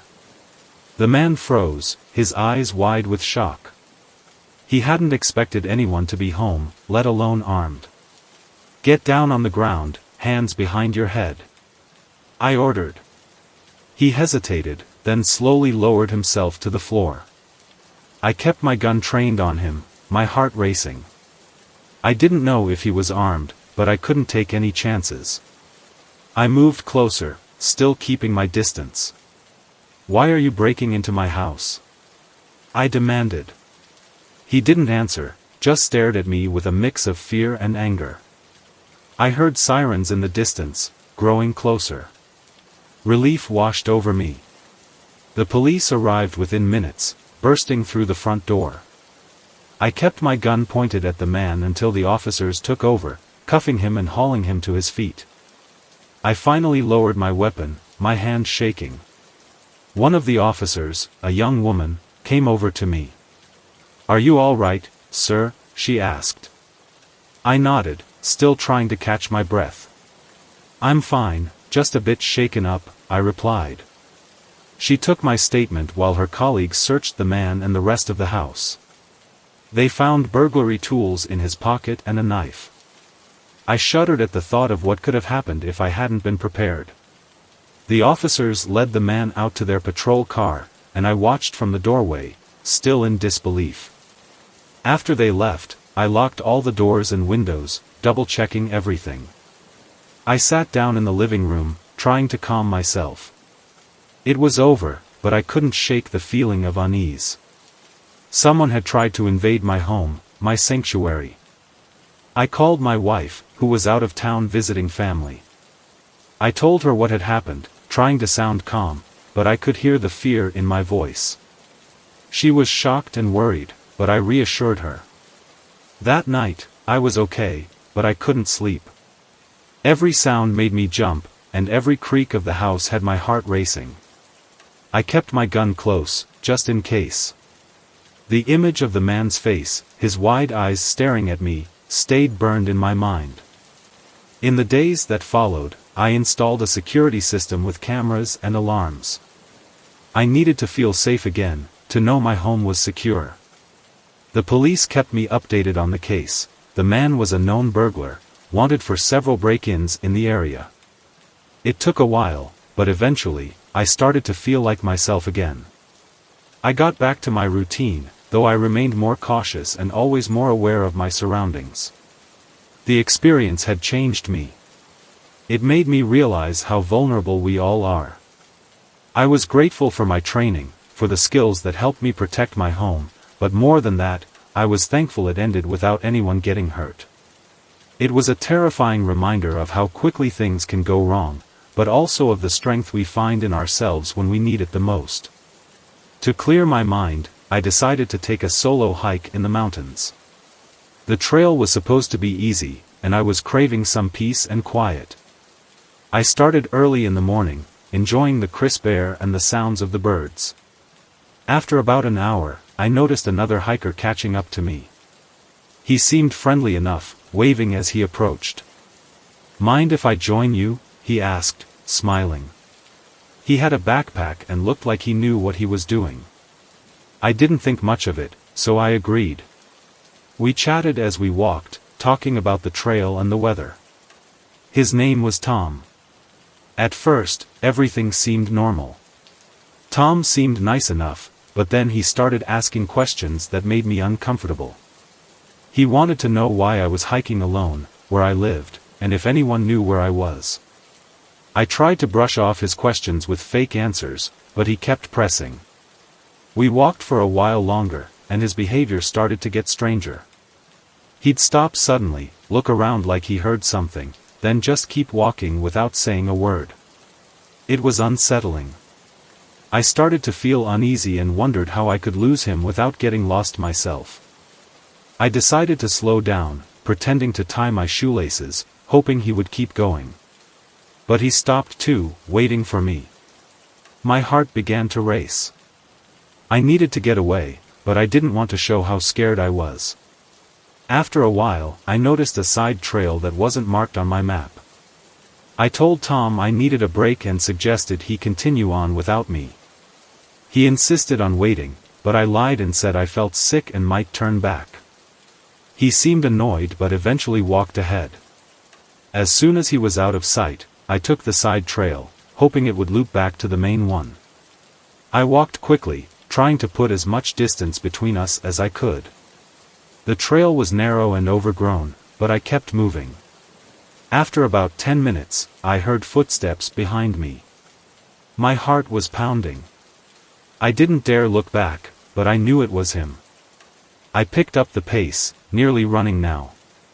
The trail twisted and turned, and I hoped I was losing him. I reached a small clearing and hid behind a large tree to catch my breath.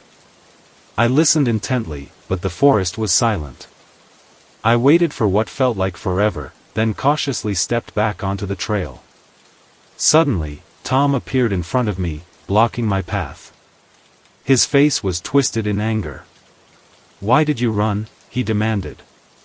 I stammered, trying to come up with an excuse, but he cut me off.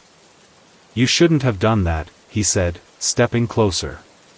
Panic set in, and I ran in the opposite direction, not caring where the trail led. I could hear him chasing me, his footsteps getting closer. I spotted a fallen tree and scrambled over it, hoping it would slow him down. I stumbled into another hiker, a woman with a large dog. I rushed to her, gasping for breath, and told her what was happening. She immediately called her dog to her side and shouted for Tom to back off. He stopped, glaring at us, then slowly backed away and disappeared into the trees. The woman introduced herself as Lisa and offered to walk with me back to the main trail. Her dog stayed close, and I felt a little safer. We continued walking, and I kept looking over my shoulder, expecting Tom to reappear. When we finally reached the main trail, Lisa suggested we head to the ranger station together. I agreed, still shaken. We reported what had happened, and the rangers promised to look for Tom. They told me I did the right thing by finding someone else and getting help.